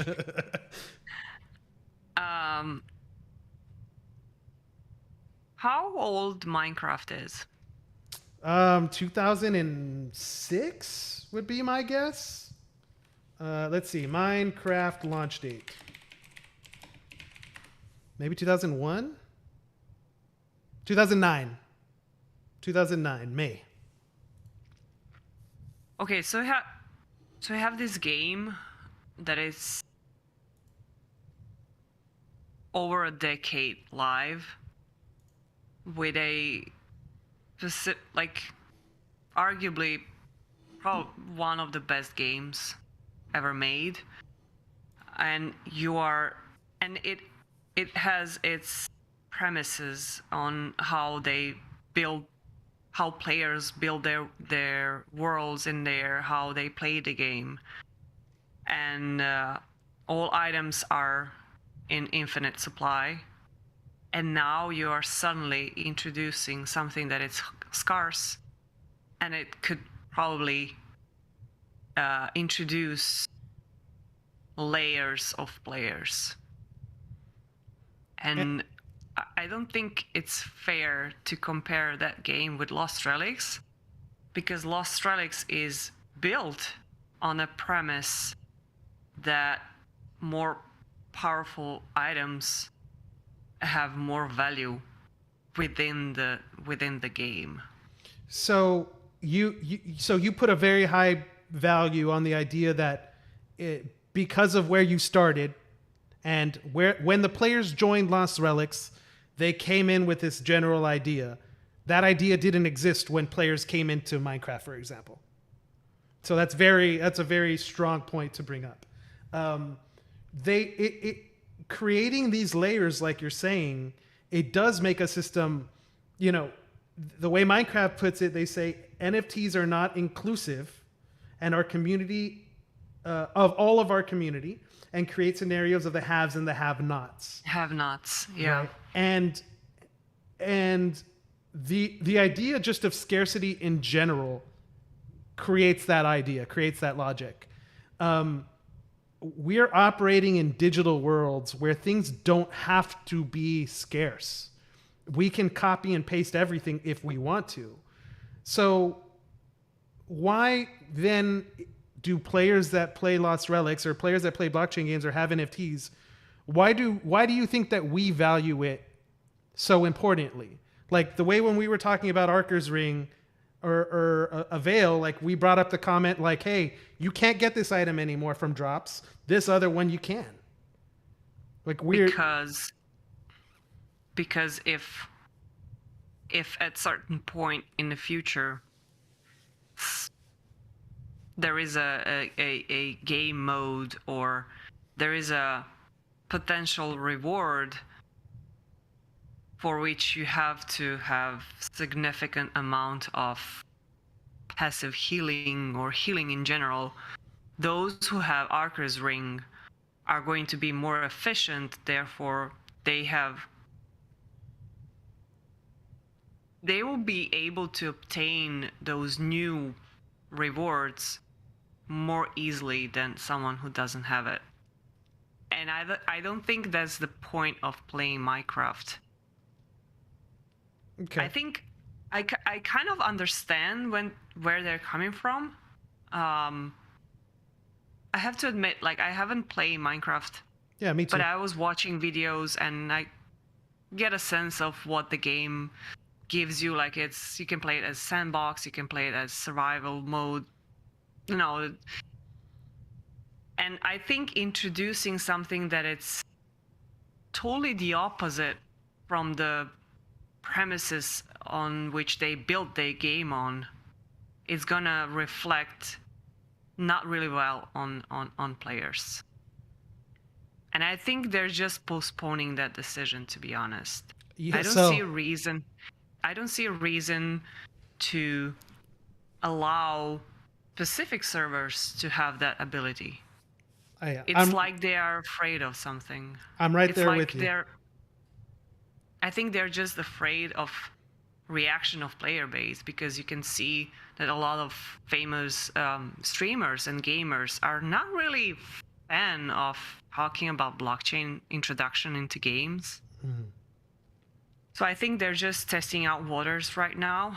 And I mean, Minecraft has a lot of players, and it will probably backfire if they try to introduce something like that during the bear market. And after all these scams that happen and have been happening in this space, I think that technology is not ready to be in a mass production at this point. And I think they just playing it safe at this point. Yeah, I would agree with you completely. I would, to put in my own opinions on it, I would think that the thing that they're protecting from is just a little bit more legal issues. If some major scam happens in their servers, they don't want to deal with that. If some player makes millions of dollars and doesn't pay their taxes, they don't want to deal with that. So I'm sure that it's a cover your ass scenario. Mm-hmm. Those assets are stored somewhere, and NFT is basically just pointing on that address. So if the whole server gets rug pulled, and I don't know, plenty of people, I'm not sure if there is a monetary like real life value in those NFTs. They're worth engine. People are spending. I mean, it's not Lost Relics, right? Okay, then definitely. Like if the whole server got rug pulled, it's gonna look bad for Minecraft. Yeah, and for they sure. probably don't want to have that image. I think they also have another motivation. In the last thing I'll read from the statement, which is exactly what I predicted from the beginning.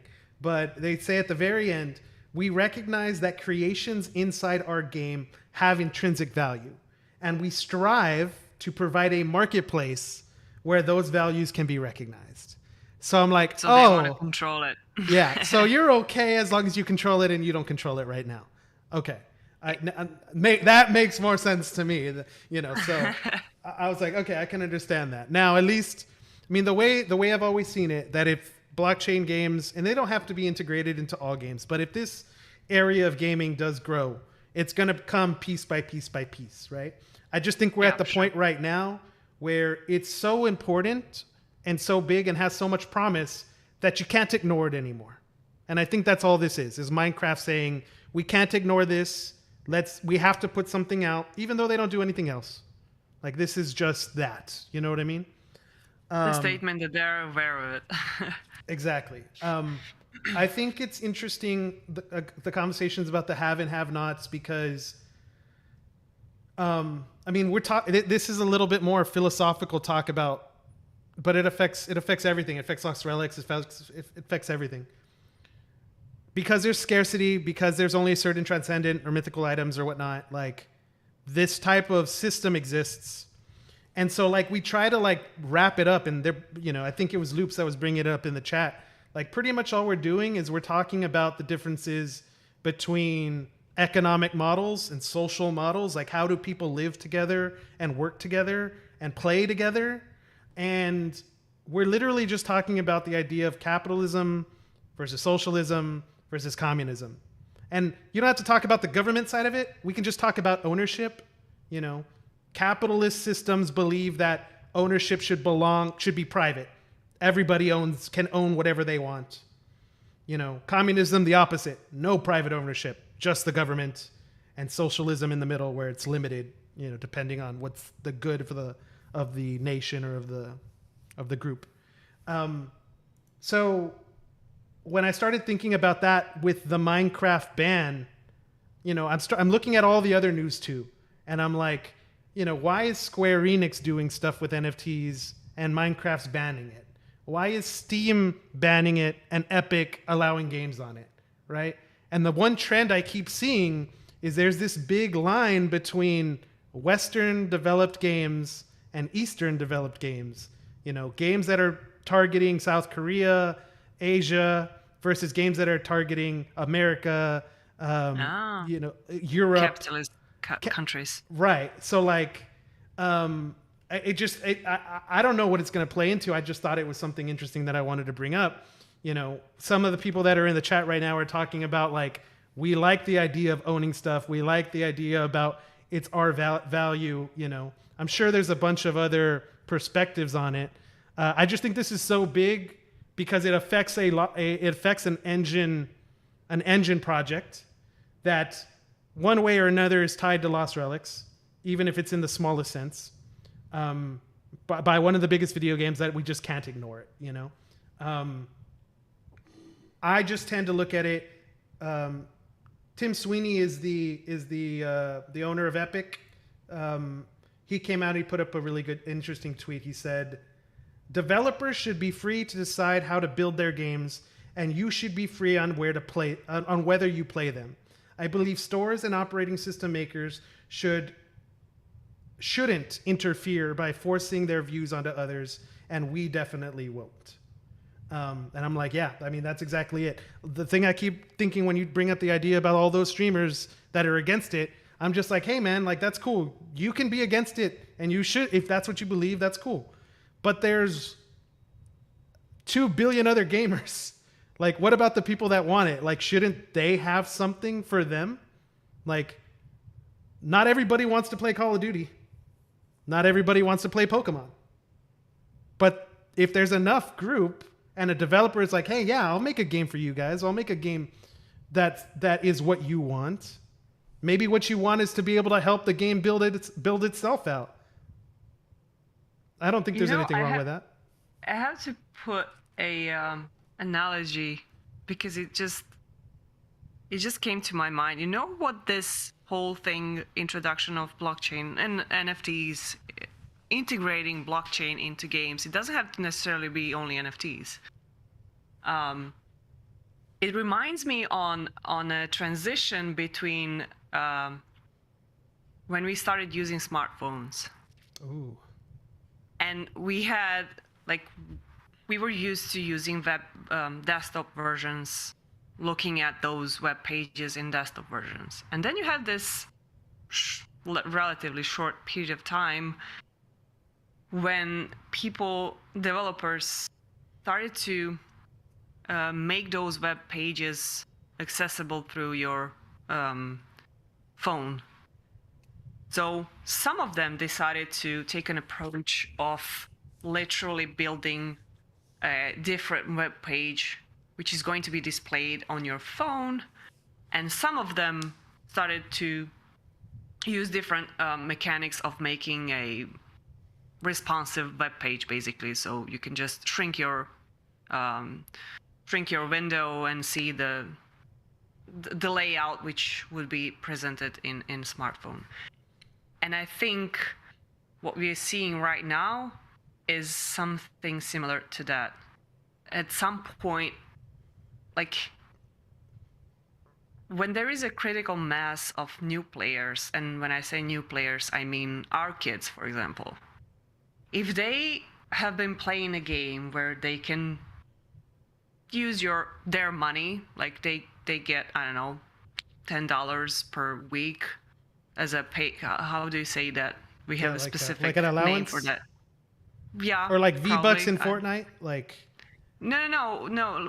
When you give your kid a specific amount of money for yeah, each month, an so they allowance. an allowance. Okay. Like a little bit of a spending budget for them. Yeah. That. So if they decide to spend that money in the game and actually make a profit out of that, like real money profit, I'm not sure if they would be willing to like play another game which doesn't have that ability. Sometimes, if the game is really, really good and they can play it with their friends or whatever, I think at some point, like in 10 years from now, we will feel the switch because we will be getting new players with different mindsets, which were introduced into blockchain games early on, earlier than our generation. Because right now we are still learning. The whole space is still learning. Mm-hmm. But at some point, we will be in a position where games will probably have to either integrate it in every aspect of the game or maybe make a branch of the game which has this blockchain technology integrated, and then maybe see how it reflects on the player base.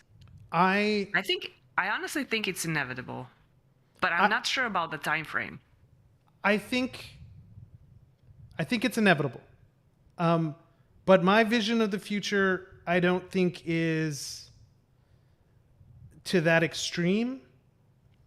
I think it's inevitable that in 5 to 10 years, 15 years, whatever, that that 7 or 8 or 9 out of the top 10 biggest video games of the year, 10 years in the future, will have a blockchain related aspect to it. Game. Aspect. Like something. NFTs, currency, it'll have something. Reward points, it'll have something. But I do actually think that I think in this transition, with all of the like financial aspects that this brings in, we're going to go through a period where you lose out on part of the art of making video games, the experience of making video games. I don't think it's going to go away. I just think that as we start to go more one route versus the other, a group of people, a group of players, will want to continue to have video games being made for the art's sake of it, and we'll push that forward. Like, I don't think we're losing anything. I don't think this is going to happen to all games. I just think that we're going to go to a world where 1% of the games in the world are blockchain to a world where 60% of the games are blockchain or 70% are blockchain. Basically, the niche will switch. Yes. Right. That's what's inevitable, in my opinion. But how we get there, how long it takes us, who knows, right? I mean, that kind of takes us into the last one I wanted to bring up with part of this transition, which is like Final Fantasy VII with Square Enix, recently announced like 2 days ago that they're going to be launching an NFT sale. They're going to be selling a figurine of Cloud that comes with an NFT with your purchase. And they announced that they're going to be doing this on the Efinity platform. So this is the first big announcement of a partnership between a AAA studio and the new Efinity platform that hopefully Lost Relics will be, integrating with in the future. I think it's interesting for a couple of facts. One, watching them do it and watching them say, like, look, we know that there's backlash with NFTs. We don't care. We're moving forward because we believe in this future. I think that's really interesting. The fact that they chose Engine is a little bit eye-opening for me. I've had, over the past year, reservations with Engine, to be quite honest. I still have. Yeah. I mean, I really don't know what the plan is. They admit, one of their old videos was like, we're sorry for not, being as open or having as much videos or whatever. So we don't really know what's going to happen there. But apparently Square Enix believes in it enough to try this small little project and be the first to have their name on it, on Engine. it makes me feel like my first reaction is okay. Once this actually happens, or as time goes on and this happens, first thing people are going to do is they're going to look at the figurine. Second thing they're going to do is they're going to look at engine because they're going to be like, how do I get the NFT? And then the third thing they're going to do is they're going to say, well, what other games can I play using this? And then Lost Relics is going to be there. So I think it's beneficial. Unless Affinity fails. or unless Lost Relics moves, right? If it turned out to be a fiasco. But I would assume it will not. You still believe that there will be a Efinity will come sooner or later, and there will be some type of functionality. Who knows if it's going to be a success or not? That's how you kind of feel right now? Yes. Do you think Cliff and Corey should even consider what that stuff is? I mean, how do I put this? Like trying to predict what could go wrong, or?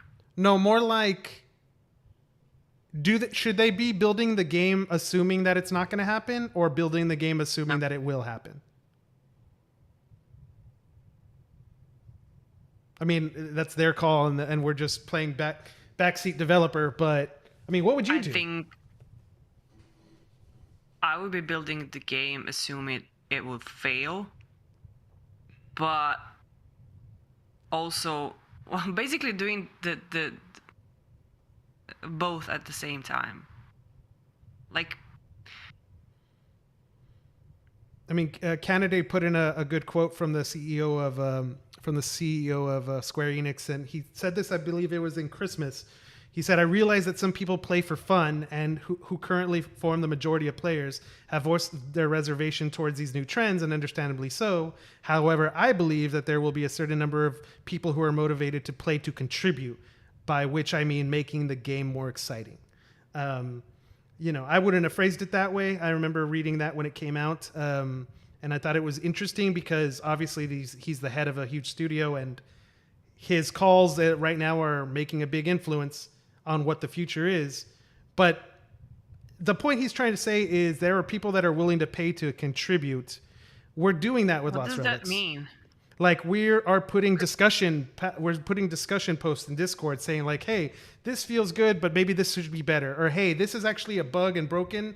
Let me let you know now so that you can fix it. Like we are helping the game grow. Other people are doing it. Mm-hmm. But doesn't that have more to the fact that it's an indie game in an early access version? I mean, I think the idea of having, I just think this is user-generated content. It's the idea that you make a game so where your players or the people that are playing can build it. Mario Maker. Mario Maker is just tools. And there's no, you let your players make the levels. So it's just that. But, that's what we're kind of doing, with Lost Relics. We've said the idea of like, hey, maybe... I'm trying to think of a good one, but we've said stuff like gameplay stuff that have ended up being in the game, after it was discussed. Like we are helping to contribute. I don't think that's a very good phrasing. I would have put it completely differently. Maybe it's a little bit of lost in translation. I thought starting when I was watching CryptoKitties in 2017 all the way to now, like I've always thought that the reason why gamers were doing this was because they wanted to be invested in a project before it exploded. It goes back to the idea of making a return or making a profit. And yeah, there's a certain group of people that are like, wait a minute, I get to play and build a video game and own a piece of the video game for the future. Like that is a cool idea. I think that's probably what most people are thinking now, but I don't know. Maybe I'm just bringing in the old mentalities and it's changed. Like, do you think you're contributing to Lost Relics? I guess is my question. Do you feel? Do you think the player base is? I'll put it that way. I think so. Yeah. Cliff was transparent with that. He said that his vision of the game was significantly changed because he was kind of tailoring the game towards the community feedback. So whether we want it or not, we are influencing the game development. The thing that I am not really a fan of is, and we've discussed that, I think on our first podcast, is the vocal minority and those problems. Yeah. Especially here when you have a real world money involved. Mm-hmm. Yeah, I think that is a problem to, before we talk about that really quick, like you said, we are affecting the game whether we like it or not. Okay. Do you like it or not? Do you think that a majority of Lost Relics players like it or don't? Yes, I think they do. Okay. So, I mean, it's a different beast to be also a streamer, where your voice and your opinion is there. Yeah. I wouldn't like to know that some my opinions or ideas would be implemented in the guy. But what if your idea was right? Like, what if you had a really good idea? And the community, I would put it on, I don't know. Or maybe you don't want that responsibility. That's a different beast. Like contributing and then but also being a streamer, there's an extra layer of responsibility there. Yeah. I would not feel comfortable to, for example, if it turns out that an item that I was using when I was streaming significantly shot up in price. I mean, I don't know, it could be seen as, hey, this item is actually a good item, but I don't want to be anywhere near the thought of influencing a market in any way. I don't like that. I'm aware of the fact that it's something that it's probably going to happen at some point. Just simply like maybe some people had no idea the item even exists. From my perspective, I understand exactly what you feel, and it's correct. Like it's there. Assuming Lost Relics continues going strong into the future, there will be that moment. It will happen. I remember, I think it was like a year and a half ago or whatnot. I was doing a podcast with some other guys with Lost Relics, and someone made a comment. I don't remember about what. Someone made a comment about something, and this whole big controversy started up about manipulating the market or all this stuff, right? And for that was then. What if the game keeps growing? What's that gonna look like in the future? Yeah. And for me, it was something that for me, I was just like, I'm not gonna deal with this. I'm not gonna worry about this immature stuff. If people want to talk, they can talk. I guess from my perspective, I've always been like, look, there are big risks with putting your ideas out there and being, a voice or whatnot. On my end, I'm willing to accept that risk. I don't want to influence the market. I want to and I've said it from the beginning, I want to put my ideas out there, and if you all want to pick it apart, pick it apart. That's why I even talked about the idea of the trade. Some people were saying in there, oh my God, that's a ripoff, don't do that. Or other people said that they would do it in a heartbeat. My whole point, the reason why I'm putting my logic out there is because if I say this is how I think about it, and someone else uses that, or they cut mine in half, take the good and take out the bad and put in their perspective, I think that's good for the overall Lost Relics community, for those discussions to happen. But yeah, there's definitely risks for it, and it's happened once at least for me, and it'll probably happen more in the future. But I think I'm okay with that happening, or at least I think I'm okay with taking that risk. But I don't know. I have no idea if I'm ready to take that risk or not. I mean, obviously I'm taking the risk because I'm still streaming and will continue to stream. But I've noticed that in some cases I just simply don't make a opinion or comment on something. Yeah. And I feel it's kind of restricting. Maybe I should just, like try and forget about everything and just simply play the game the way I play it offline. But I keep getting myself in some thought processes where I kind of don't want to share everything. Yeah. And you should, like, there should always be that line. I think for everybody it's different, right? Like what you're willing to talk about. Maybe it's just because I've done years of trading baseball cards where it's like, when I go to those types of shows or I go to dinner with that group of guys, like, we just openly will be like, oh yeah, I bought it for that and I sold it for that. Like the thing when we were talking about this trade right now, or the trade that we were talking about in the beginning, I came very close to announcing what I got the Arca ring for, that I was willing to trade, because I think that would make a difference. But I was like, no, I don't want to cross that line. Like that's something that I thought about in the middle of the discussion. Right. And there's going to be more. There's going to be more of that, and we'll just have to play it slowly, I guess. See how it happens. But you're definitely right. Like there needs to be more of a voice. It can't just be in the handful of a couple people or a few people. Yeah, I was about to say that. Like I would probably feel more secure in commenting on item values and everything if we had larger amount of streamers, because then in that case my voice would be 1 in 50. Since we don't really have a lot of streamers, I feel like we kind of have monopoly over the items, basically. You think it's different, like what we say when well, I mean, it's obviously different, but like, is it significantly more different saying stuff like that on stream versus having a discussion in Discord where anybody can read it that's tuned in? I don't know. Yeah.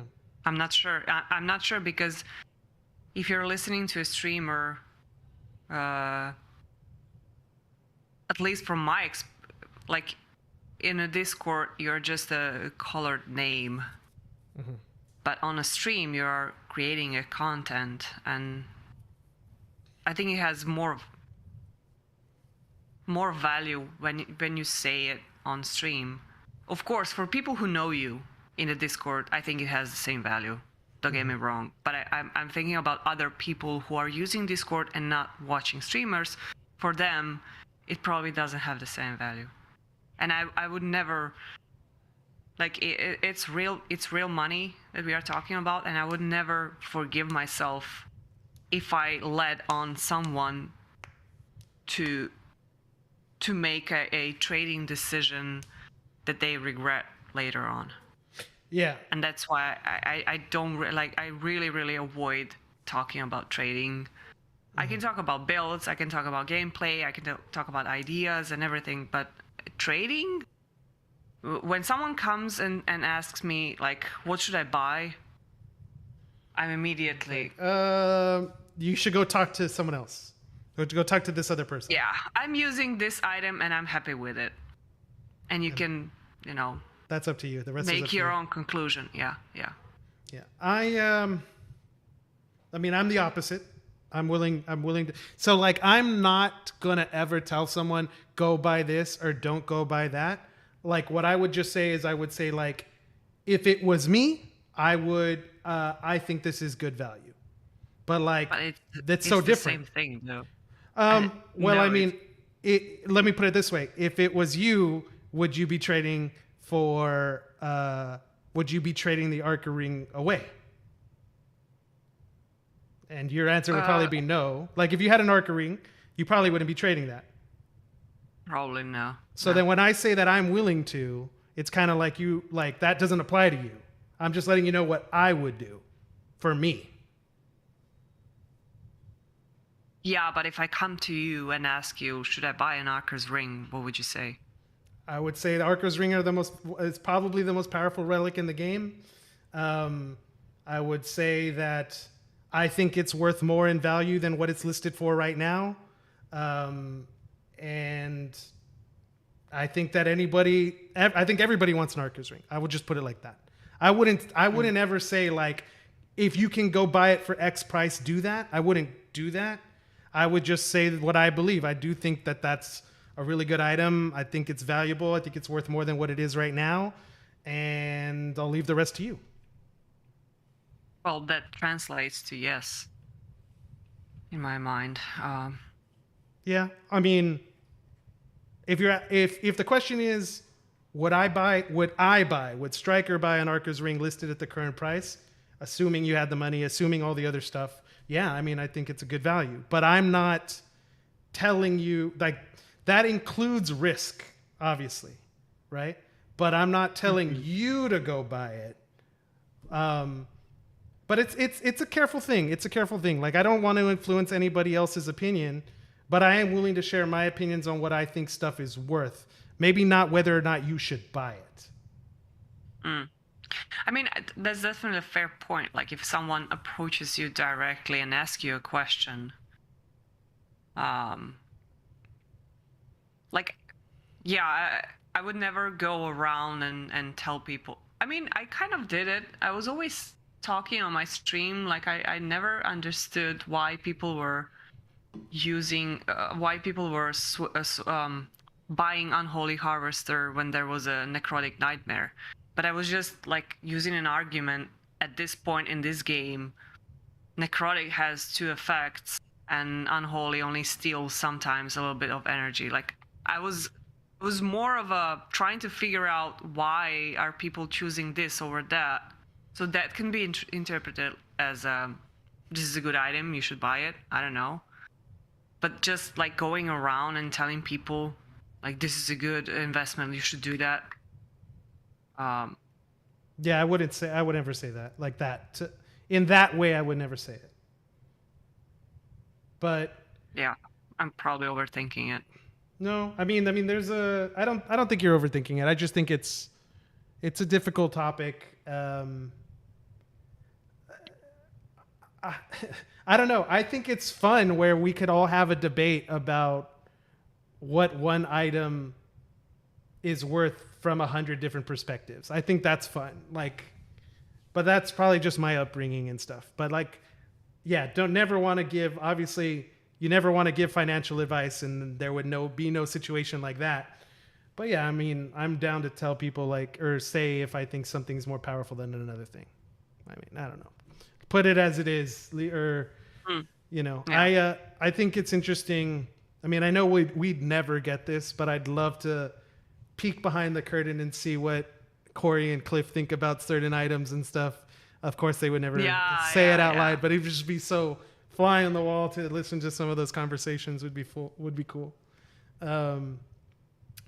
Yeah, so I mean, I think that pretty much covers a lot of the topics that we have. I don't know if anybody in the chat has any other questions, or we have anything that we skipped over while we were going through some of the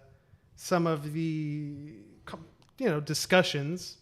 But feel free, guys, if now's the time, especially on any of the topics that we covered when we're just like kind of going back and forth and back and forth. I know people brought up the ideas. Let me see if I can scroll through a few. Hey, and thank you for everybody that followed and liked and subbed. Make sure to give Ivana much love on her channel. I don't have the ability to type it in right now because I will ruin the stream with my setup. But yeah, make sure please to go follow Ivana as well. Let's see. Gorgondine's coming in saying, we forgot the most important topic. When will we be able to slay the cow in Talmuth for Lost Relics barbecue? I need to do a Lost Relics barbecue stream. I said that once and I never did it, and I got to make it happen. But I don't know. I mean, I still don't know if we're gonna have Talmuth this entire time. I think another update might get rid of Talmuth completely. And introduce 2 new towns. That new weather map. There were some questions which were posted a long time ago, Ducky said, I also think that mythical items are more valuable than transcendent items with this patch, honestly. What do you guys think? Some mythical items are actually pretty strong, and you can use them on double the amount of maps. I still stay away from the utility question because I think that can change. And I think that when I hear that, my first thought is that mythical items include relics that can currently be used and transcendents don't. And that's probably what's giving that feeling. That's the thing, and that's probably the reason why. But, like, I feel like scarcity is I've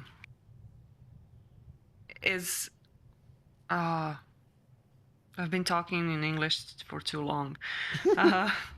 Like we have a lot of legendary relics, and we can also use it in a lot of maps compared to mythical items and number of mythical maps, and the same goes for transcendent. And I feel like that is supposed to be like that, you know. Now when it comes to values, I mean, for me, it's prices of mythical and transcendent items are not something that I'm comfortable with. But this is because the Lost Relics is basically the first game that I'm actually using my own money in. Sure. So I'm still kind of dealing with the fact of putting like specific percentage of my salary and giving it for a in-game item. So I'm having troubles with that. You have a different background. You have a background in economics, trading, collecting cards. So you've been dealing with this for a very long time. Obviously, you have different opinions on that. But now, how mythical values should be priced compared to transcendent, I don't know. I think right now still, and will probably be like that for a very long time, transcendent items will have higher value just because there's scarcity. And we talked about that in one of the podcasts. What will happen if there is a wall for transcendent items? Like if you literally can't play the game if you don't have at least 3 mythics and 2 transcendent items to enter the dungeon. You die immediately because it's too hard. How would that reflect with the player base? I mean, I have no idea. I would kind of also propose, like, that's a very good question. I would also propose the opposite side of the argument, which is, what happens if a dungeon that's just epic versus legendary? What if a dungeon that's epic is more valuable to run than a legendary? Like, what if it's better? What if you could only get Warden's chests from an epic dungeon? Like, does that mean that all the epics, even though they're more scarce, should be more valuable than the legendary? Because you can get better rewards in that tier or something? For some players, maybe. I mean, that's where we get really... It's a combination of everything, right? Yeah, I think there will always be players who make a build which is most efficient for the current state of the game and just run that one specific map. I'm quite sure there are plenty of players doing that. But like literally sell. I mean, my first thought when I hear that is like, I mean, we've already seen it where you can only get sunken treasure chests in an epic map. Like, you can only get certain items in other maps. Like, wouldn't the most efficient thing to do would be to give yourself the flexibility to, as the game changes, go after whatever you deem to be the best use of your time? Yeah, I mean, I would definitely advise to everyone who has the ability to just keep as like one of every like people are dumping one-handed swords right now. Yeah, I know. I mean, it's just like, for me, it's just like, guys, there could be a patch in 3 months. Yeah, You know, like like, look what happened with bows and melee weapons in general. Game is still developing and yeah. will continue to develop for a long time. So I don't know. Ugh, I it's wouldn't be doing that. You won't. I wouldn't be doing that either. Yeah, I'm right there with you. Let's see. That's what Hidden Heroes coming in saying that's what happened to me. I saw how Arca Ring was powerful, and then I saw its price drop and update was coming, so I made the decision myself. I guess he's making the he's thinking about the being able to move it. I'm guessing for selling the. But I thought I just saw his stream where he had an Arca Ring, so maybe he meant purchasing the Arca Ring. Yeah, I think he bought the Arca Ring just before the update. Yeah, I mean, good logic. I mean, looking back at it now, like, yeah, good logic. I would. There But were it just some players who were buying like relics, harvesters, and other valuable relics before the update because we knew that the game would become harder. So some people just invested in the right time. I think it's going to be really interesting to see how things play out. I don't know. I mean, there's a good chance when we go back to the Affinity thing. I think it is the better thing or the smarter thing to just build the game without having to worry about that stuff. And when it comes, if it comes, then we can go ahead and implement, blockchain smart contracts or whatever Affinity is willing to offer. But I still can't get over the idea that at least in some point in time, I feel like there's going to be a cutoff. Like, I don't see how you make this a transition where some things don't get left behind even more than they are right now. I know you were saying that you think that there's items that are already in the game, or maybe we should only consider those. Like, if it's in the game, it's in the game, and that's all that matters. The Shadowstone market, the blockchain emporium is all that matters. Nginx doesn't matter. OpenSea doesn't matter. Players holding them that aren't playing don't matter. Right? Like, yeah. Or it's too hard in a to. way. I think there's just too many unknown variables in that story, and it's probably just too hard to predict what will happen. But the thing that crossed my mind, I said that I don't think the game will become any easier than it is right now. I'm thinking if we are scaling the game and like right now to efficiently run specific maps, you have to have like really good relics. What will happen if we over the night get like 15,000 new players? Are they even supposed to play those maps? How will that? Do you think Do you think we even can get 15,000? Like, I mean, wait, let me correct that. We obviously can. Like, we've seen it happen before. But like, my first thought is that like, I don't know. Maybe it's just the PTSD from when the game went down or whatnot. But like, I just don't know how it's possible to get that many players and still be able to handle the stuff like support tickets, still be able to fix bugs, still be able to work on new content. Like, you know what I mean? Like, yeah. I'm starting to just think that maybe the best thing to do is just make it to where, just get rid of the idea of free to play, and just as long as you're willing to buy one pendant to get in, that's your entry. I'd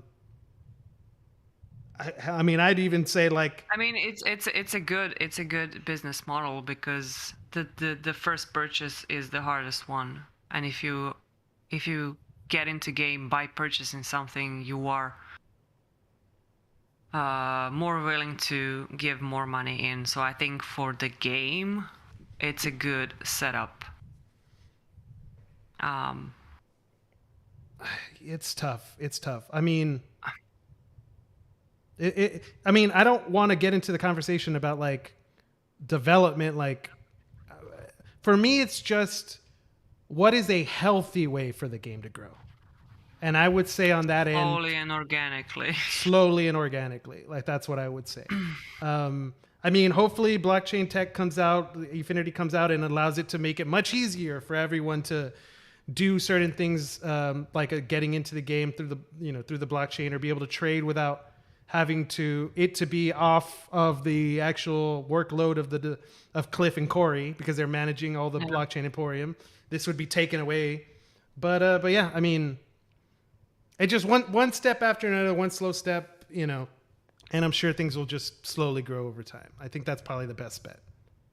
I'm maybe I'm just still shocked about like, oh no, the game's gonna crash again, but it is what it is. But either way, I think we've been going here for about 2.5 hours. I think it's a pretty good time to call it.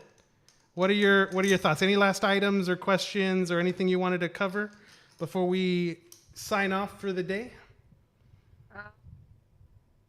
I know you got your bounties, your silver bounties, or. Yeah, but I'm on a vacation, so I'm fine. I have enough. Very nice. I mean, Ohek asked about 6 relics slot. I don't know if you want to get into that. Yeah. I do. I'm pro 6 relic slots. Pro 6. I'm pro 6. More relic slots, the better, in my opinion. Also, Corey said that the number 6 was just a random number. It doesn't mean he was just testing out. He was asking streamers and people around, like, what would they like to?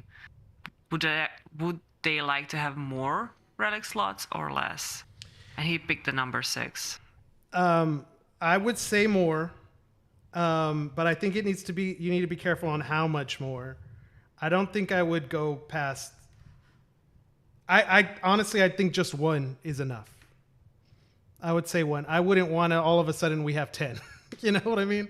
It would be interesting, like trying to imagine that world where you're playing Lost Relics and the entire bottom of the screen is like World of Warcraft, where you have all your stuff. Like cockpit from the airplane, like exactly. million buttons to push. It gives more utilities, more items. More items would get play that they currently don't get play. I mean, yeah, I would be using like Crown of Laragonia and stuff. Some of those relics, which I keeping and just waiting for their use. Oh yeah, definitely. I mean, the fact that you'd get more utility out of them, I guess that would also mean that more players would own more and also be experiencing more with loadouts. But I guess that only lasts for a little bit of time, right? Because once you get comfortable, I guess you get comfortable. Yeah, and I'll probably ask for 1 more at some point. Like if you're gonna up relics, I'm not a developer, so I don't know this stuff. But like, if you're gonna up relics, then I would think that the way you balance is just by changing the mobs' damage and health and the amount and all of that, rather than worry about relics. Like the more relics you put in, the more chaos there will be. Definitely, yeah. And I would assume that the balancing would be a big problem with more relics. Would you? I mean, I would. To be honest, like I think there is a middle ground for that, like allowing for 6 relic to be utility only, so you cannot put in a relic which gives you more healing or energy. To put some sort of a restriction on it, and also like basically force players to rely the same way on healing and energy, but having some additional perks like Big Bird Beak, Crude Bice. I don't know what are utility relics. Couldn't you just do, rather than doing 6 relics, couldn't you just like give relics an extra effect? Wouldn't that do the same thing? Like now the Band of Irem gives you 15% physical damage resistance and 5% increased attack speed. Or like, you know what I mean? Like buffing wouldn't we be the same thing? Well, that's the thing. Like, if we are going to scale the game for more players, you need to introduce more relics, more weapons. And if you keep adding effects on the existing relics, then Yeah. Kind of increasing relic slots then actually does the opposite. Because then there's less relics to go around because more people are using it in that extra slot for new players. yeah, that too. Didn't think about that. Then again, maybe they up the drop rates and relics for everybody. Yeah, I mean, if they introduce more items, more relics, then that shouldn't be a problem. Or maybe cut it like for higher for mythical and transcendent maps. You can use 6 relics, but up to that point, you can only use 5 of them. Oh, like another tier of difficulty, or like yeah, like you're pretty much making maps specific for that functionality. Yeah, because it makes more sense to have more relics in Mount than it is to have in Swamps. But someone said that Swamps is insanely difficult right now, so I probably picked the wrong dungeon as an example.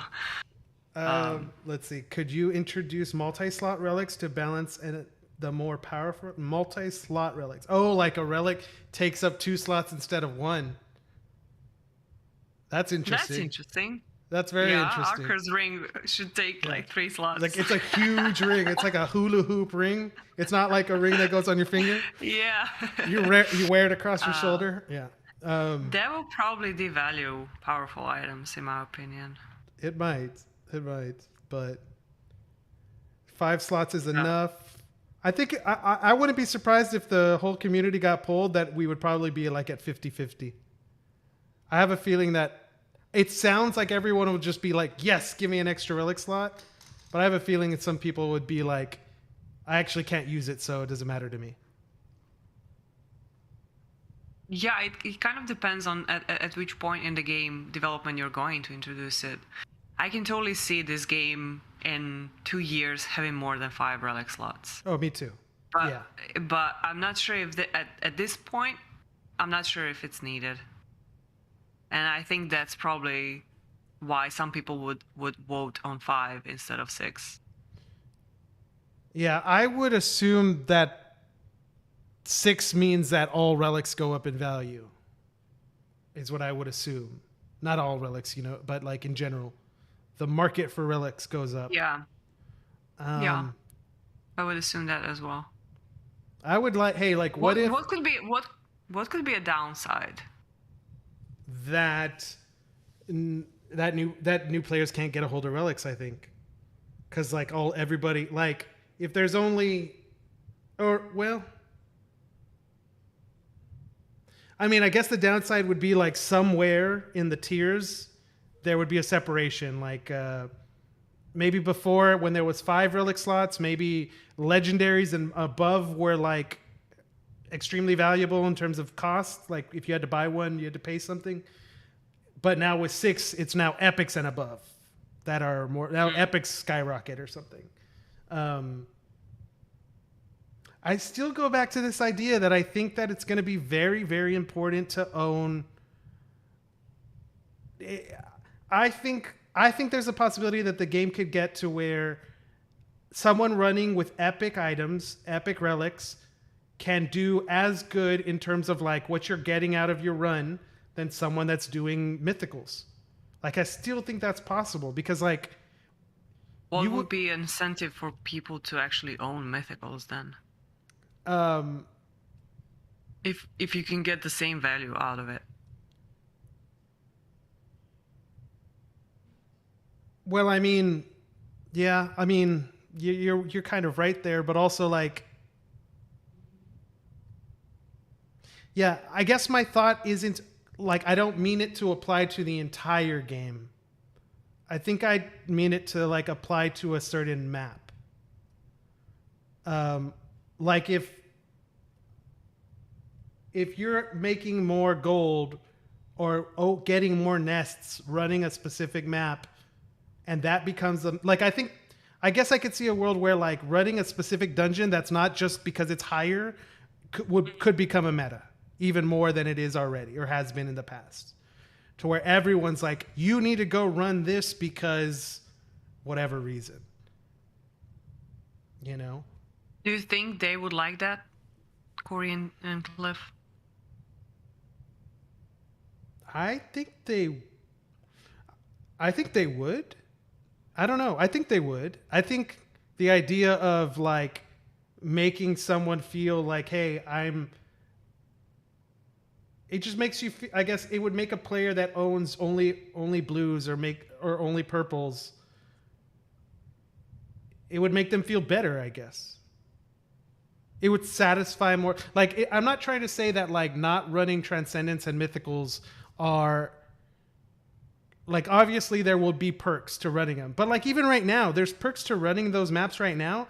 But like if we go look at the Overseer, like I would venture to say the amount of people that are running Transcendent Dungeon right now versus to how many that are dropping blockchain items, I would say it's like in the single digit % better than the lower maps. Like there is not many players running Transcendent maps anymore. Yeah, like I guess my point is like if we have 20 people running Transcendent maps and one person finds a blockchain item versus 200 people running epic maps and finding 10 items, like the percentages are still the same. Okay. You know what I mean? See. Like in terms of percent, like, so I would assume if you holding everything equal, I don't know, we don't know drop rates, so this is speculation. If I'm running an epic map, I think I have a 1% chance that I'm going to find a blockchain relic. And if I run a Transcendent, it feels like I have like a 1.5% chance to find a blockchain. So like, yeah, it is more, but it doesn't feel more. And that's not just from this patch. That's from me going through all the patches. I don't think drop rates have changed too much, except for 2 times. One time when they increased it right after Halloween, and one time when they decreased it after the game crashed. And I don't Christmas, yeah. Easter. Yeah. 2021. But let me put it this way. If you were running Transcendent maps and getting a blockchain item 10% of the time, like that would be too much. Right? Yeah, of course. 5% would probably still be too much. Yeah. So now we're talking about the difference between 1 and 5%, which is, yeah, sure. Like if you get a 5% bonus for going from epic to Transcendent or from rare to Transcendent, like that seems reasonable, I think. I don't think it's 5%. I think it's less, but you see what I'm saying? Like it's way less. We have people running dungeons like 10 hours a day. If they were spamming Transcendent maps, the economy would collapse with those drop rates. So it's significantly less than that. Right. So, I mean, it's just somebody... Oh, it looks like Corey jumped in real quick. Corey says, damn it, I'm almost 3 hours late. His alarm didn't go off. He missed it. Okay, so should we start this from the beginning or... No. I'm out. Yeah. Don't worry, Corey. It's on YouTube. You'll be able to pull it up and love to get your feedback on anything that we talked about. We were actually just about to wrap it up because we were going with the last final questions. Do we have another one in there or? Brostad asked you, what's your 2 cents on the devs changing the effects on blockchain relics and weapons? For example, nerfing treasure map, Big Bird Beak, and so on. Do it. I mean, it's in terms of conditions. I mean, the way I look at it, like when you ask me that, is I think like, I think that a lot of players think that because we're playing a video game, all these items, because we're used to playing video games that are not in development, all these items are going to be the same forever. And I kind of feel like we're at the beach. These items are like us going through, like us swimming at the beach, and the waves are coming in. They go up, they go down. They go up, they go down. It's always changing. So that's how I look at it. I mean, it's to be fair, it's in terms of service or terms of TOS. They said that they keep the right to change items accordingly because the game is still in development. Yeah. I mean, I was very angry when they nerfed the treasure map, but I'm still angry. But I understand why they did it. I mean, immediately, if that was a reason, I immediately thought that it's a overpowered item. I mean, it was showing you the whole map, and if you're running boss runs only, can be exploited. 3 chests at the point when you're done, straight to the exit. My runs were 1 or 2 minutes faster when I was using treasure map, because I was able to find the fastest path. Yeah. Yeah, no, I mean, it's correct. To be honest, at the time, I didn't really understand why the nerf was there. But, I mean, yeah, I mean, you're completely right.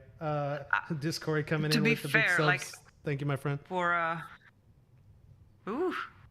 Hype train. We got the hype train going. Yeah. I think it was an overpowered item for a rare relic. I would expect that behavior from a relic that it's at least legendary tier. Do you think that relics should be based on, I mean, the tier of the relic should be based on how many there are or based on how powerful it is? How powerful. Interesting. I think the opposite. I think how powerful they are should be higher priority over the tier, but I probably I'm in minority when it comes to that, I think. I mean, yeah, I mean,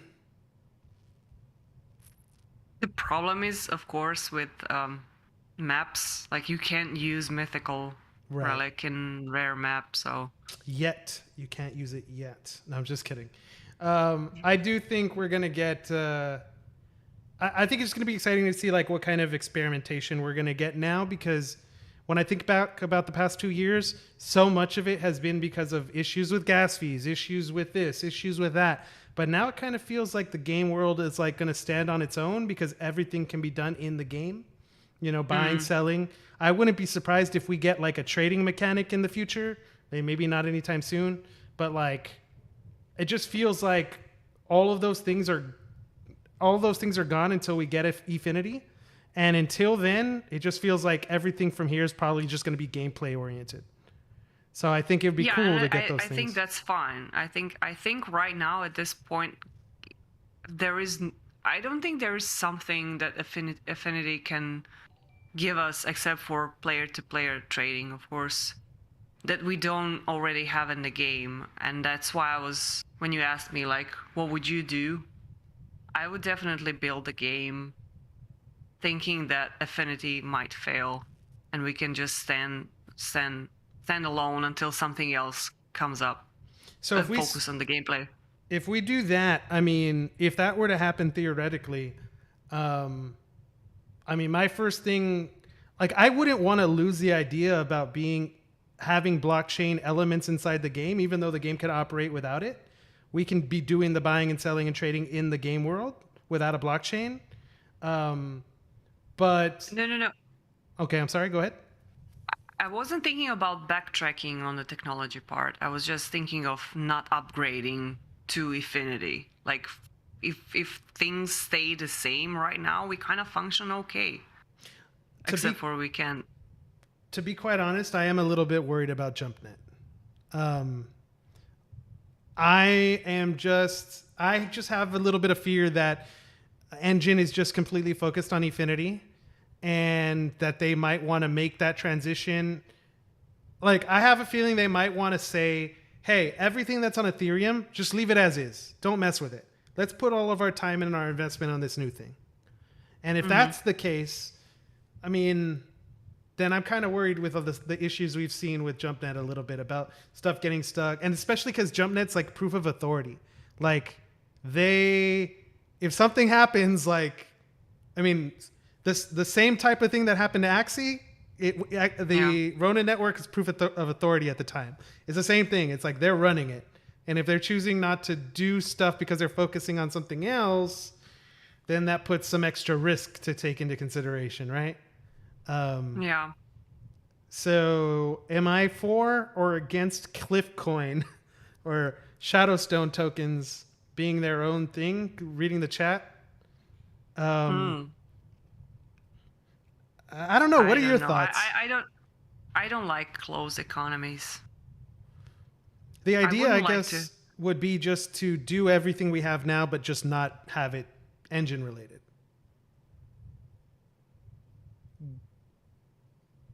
With that token being tradable outside of the game or not? I would say yes. I wouldn't like it. You would want it inside the game, or you wouldn't want it at all? No, at all. I actually like the fact that we are using something that has other usage except for Lost Relics. I was never a fan of closed economics. I think they're risky because you depend on, if you want to cash out, you have to have a buyer on the other side who is willing to buy tokens for this specific game, only this game. In this case, I can sell my engine to whomever I want. I mean, I think it's more secure. Engine is more secure. In terms of you actually gaining a value out of it. Because it's more adopted everywhere already. It's been going on for years. Yeah, it doesn't depend it doesn't depend on one game. If you introduce a coin which is related to Lost Relics only, then in order for you to get the money, real money value out of it, you have to have someone who is joining the game or is playing the game who will give you that money for that token. Right. And I don't like that. Right. Yeah, I mean, I feel like you don't agree with me, and I would definitely like to hear you. I agree with you. I agree with you in principle. I just don't know how a world where we don't go on Efinity would look and we still have engine token. You know what I mean? Because like if the currently largest game on engine leaves, what does that mean about engine? You know, like if that happened, I would much rather than we just say, you know what, let's just go stablecoin. Let's just go USDC or DAI or just Ethereum or just Polkadot or something. Like I would feel. Would Ethereum 2 solve most of our problems right now? The way I look at it, is I kind of see Ethereum 2.0 and Polkadot as like direct competitors. I think Polkadot is trying to do, it's not 100, it may be 80% comparable, but like I think Polkadot's trying to do what Ethereum 2.0 is also trying to do. They're just ahead. Because of course they have to be ahead because they're smaller, more nimble, and Ethereum has all this extra weight of everything that's already been built on top of it. But I don't know. Because in that case we kind of have a backup plan. Right. Backup solution. I don't want the idea of Shadowstones to go away. I like the idea of Shadowstones. I think that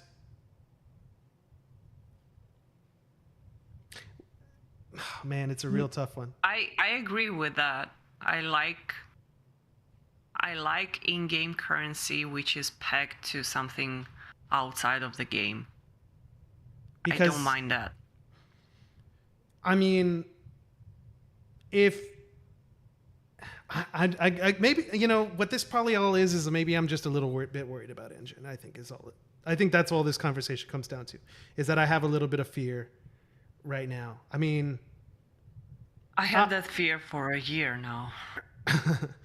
And I don't know what other solution that there could be, you know. I don't even know where to go with that question, to be quite honest. What would your where does your mind wander when you think about it? That I wouldn't like to be in Cliff's position. I don't know. I don't investigate enough blockchain, different currencies, and to be competent to answer that question. I don't think anybody solved it, to be quite honest.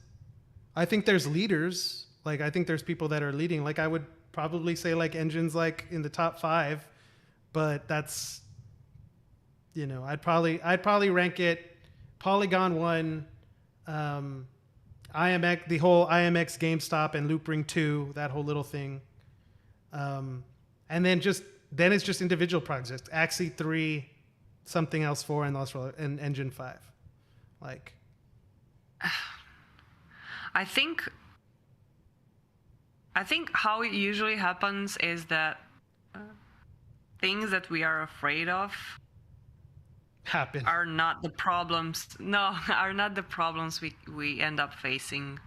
Like with this update, I doubt that Cliff was thinking like everyone is going to be crashing. Like the game is going to crash on 50% of or more players. And he ended up spending a lot of time fixing that. So I think something similar will happen with the transition, if it happens, of the game. Like new projects are popping up all the time. But I kind of have faith in Ethereum mostly because it's been through a lot so far and it survived each and every time. I'm not sure about other chains. So the first two that I listed, actually, the first two I listed were on Ethereum. So I agree with you there. I do think Ethereum by far is not going anywhere. You know, it's the safest. You know, whether it continues. I still think it's a blue chip. Exactly. Remain to be. Exactly. But who knows? I mean, the future is open. I mean, like I said, I just think right now we're probably going to be getting a lot of future updates related to gameplay, which I think is going to be very exciting. Seeing whatever happens with items like pets, you know, we've obviously have the big talk about PvP or co-op and all that. So I wouldn't be surprised if we get some miniature events like one-off dungeons, things like that. So you said at I think it was on the last podcast when we were talking about, like you said, you will be mostly playing the game in a way that you will be trying to find those clues which will kind of give away what is going to be in the next update. Mm-hmm. You know, like large rooms indicate co-op and stuff like that. Did you actually manage to do that? Like, is there something that it's raising some flags which you could use to predict future changes in the game? No, not really, to tell you the truth. I mean, I think I wouldn't be surprised. I mean, I would probably put a good bet on it that whatever the next update is, we get a further expansion of that friends list and its functionality. I wouldn't be surprised, like, just because that is the newest thing and it is just, we've never had something like that before. I wouldn't be surprised if we go further down that route. Maybe we get the ability to where in that thing you can trade, like, the fact that we get the friends list, the fact that we can now like tag items in chat, you know, Mm-hmm. all of that makes me feel like we're going to get trading.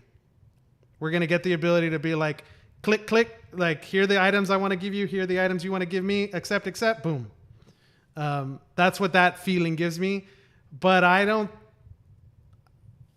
just think that maybe Cliff and Corey might be a little bit afraid of doing that right now. Maybe that's for something later on. Just because it's an extra added layer of responsibility. I mean, I guess it's not really much more than what's already there with the Emporium, but yeah, but you cannot, with the Emporium, you cannot easily overprice or underprice an item, I think. if we were able to trade between ourselves, with the game being the security measure of fair trade in terms that someone doesn't scam you, I think no one would be buying stuff from the Emporium anymore, especially high tier items. What if it's not trading? What if it's just like you can make a private sale to somebody else? Like you're going to list it, but only for that one person. That whenever a private sale happens, it's in Shadowstones, so it can be posted. This item sold for that in a private sale rather than a blind sale,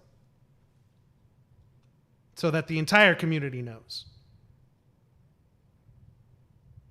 The same way we kind of like when we get on chat and we're like, hey, I need this epic item to complete my bounty. Hey, Striker, can you list one?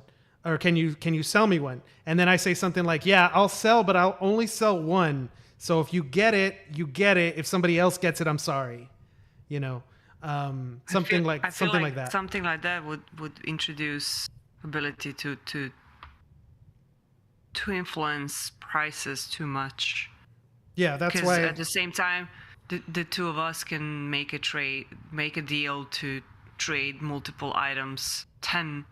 We can trade the same item 10 times between ourselves and literally drop the price down to 100 Shadowstones. I guess I also think that the fee, like I still think there would be fees to do it, which is kind of like the incentive. The incentive is that if someone's trying to do that, it's going to cost money that goes to the treasury. Yeah, I mean, the reason why I said that they might be afraid to do it is because of all of this. There's a lot of like ways to try to manipulate the system, and they would want to make sure it's nice and clean and successful whenever it gets implemented, which is why I don't think it's a high likelihood. I just like saw those patterns and I was like, maybe that's something that's going to happen sooner than I thought. Corey said if we allow player-to-player trades, private trades won't count towards an item market value, so not to worry. So they were thinking about that. They were talking about that. Right. And then from there, we went into the whole like, yeah, like then I was like, yeah, you can't do that, but you could do a private sale. I don't know. You know what I'm trying to say is like, I guess my point is that, is there a way for you to be able to do, like for the same thing like we brought up with the trade. Like I wanted to make a trade with someone else. They wanted to make a trade too. Unfortunately, our hands are tied right now. Both of us are cool with that. Is there a way What if that can, like, I would be interested in that feature. You can literally trade items, not selling them for Shadowstones. But isn't that the part where you can kind of like manipulate? Like I think it's easier. I think it's easier to manipulate the market in a trade where the argument about a trade can always be like, yeah, well, I think this item's worth more. Or you think, like it's subjective, right? Like you think this is more, I think this is less. We agree, we trade, right? But we don't really state what we think. And in a sale, we have to state it. We say it's worth X Shadowstones, which then the whole community can use as a history. Does that make sense? Because like, for example, see the thing about trading, like it's possible there, everyone always wants to assume like with trading that there's a clear winner and there's a clear loser. And that's not the case. Like there's 100 different other variables. Both people can win, especially in a like really good trade. The problem is that how does the rest of the community interpret that? Because a win for me might not be a win for you. Does that make sense? Yeah, it does. And when it's Shadowstones, that's when it's like, hey, I don't need to worry about what you think or I think or someone else thinks. At the end of the day, it came down to that number. And that's the thing that goes on the chain, or not on the chain, but in the history record. In the history, yeah. That's one little thing I'm kind of hope we don't lose either. Cause like if we do a transition, I mean, I was watching, who was it? Crypto Stash, who's another blockchain streamer. And he did this whole, like, I'm going to rank all the blockchain games that exist, in tiers. Mm-hmm. And he put Lost Relics in the B tier, pretty much saying, he pretty much said like, it's a B right now. It would be higher. It will be higher once we get multiplayer, pretty much. Yeah.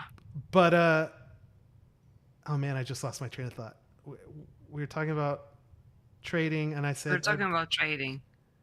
he said about. Oh man, I just completely lost. I was trying to remember his stream, and I now I lost my train of thought. Yeah, it's gone. It's gone. It might come back in a second, and I might interrupt you. I'm sorry, but we're talking about trading shadow stones, listing prices. I mean, I'm just trying to come up with a way where you can make a trade, but it can also be known to everybody. So that way, there's a way to there's a way for everyone to be informed, and then there's a way for people to make their own a judgment without it just staying completely private. Oh no, did I lose Ivana? Yeah, I lost you for a second. Oh, there we go. We're back. Okay. We're back. But yeah, pretty much like if it's the more private it is, the easier it is to manipulate, I think. I was just trying to make it to a way where other people can see it too. Oh, we might be cutting in and out. That might be... This is probably going to continue. I lost you again. I think it's my cue to go to bed. Yeah, I think that might be it. But it was a good one, though. I had a good talk. Definitely, Corey, listen back to the beginning of it, because I think we did cover a lot of interesting stuff there. I had a lot of fun. Yeah. So I think that's going to wrap it up for us. What's on your mind? I'm sorry. No, I just want to apologize to everyone that we ignored, because we didn't have the usual setup of our moderators joining us. So we kind of were just like trying to catch up. Slitten, thank you for passing by some of the questions. But yeah, I would definitely like to thank everyone who joined. I had a great time, actually. Yeah, we had a really good one. Really interesting to catch up on the new patch, see what stuff's happening. I guess my prediction is that the next time we talk, I think some more items are going to go up in Shadowstone terms, but we'll just have to see what happens. And hopefully... Oh, man, right when she's about to give her prediction. Darn it. Yeah, that's probably going to be the cue. Well, ladies and gentlemen, unfortunately, I'll have to sign off for Ivana because I think that's going to probably call it. But I hope you guys enjoyed it. And tune in for the next one. Hopefully, we'll have one soon.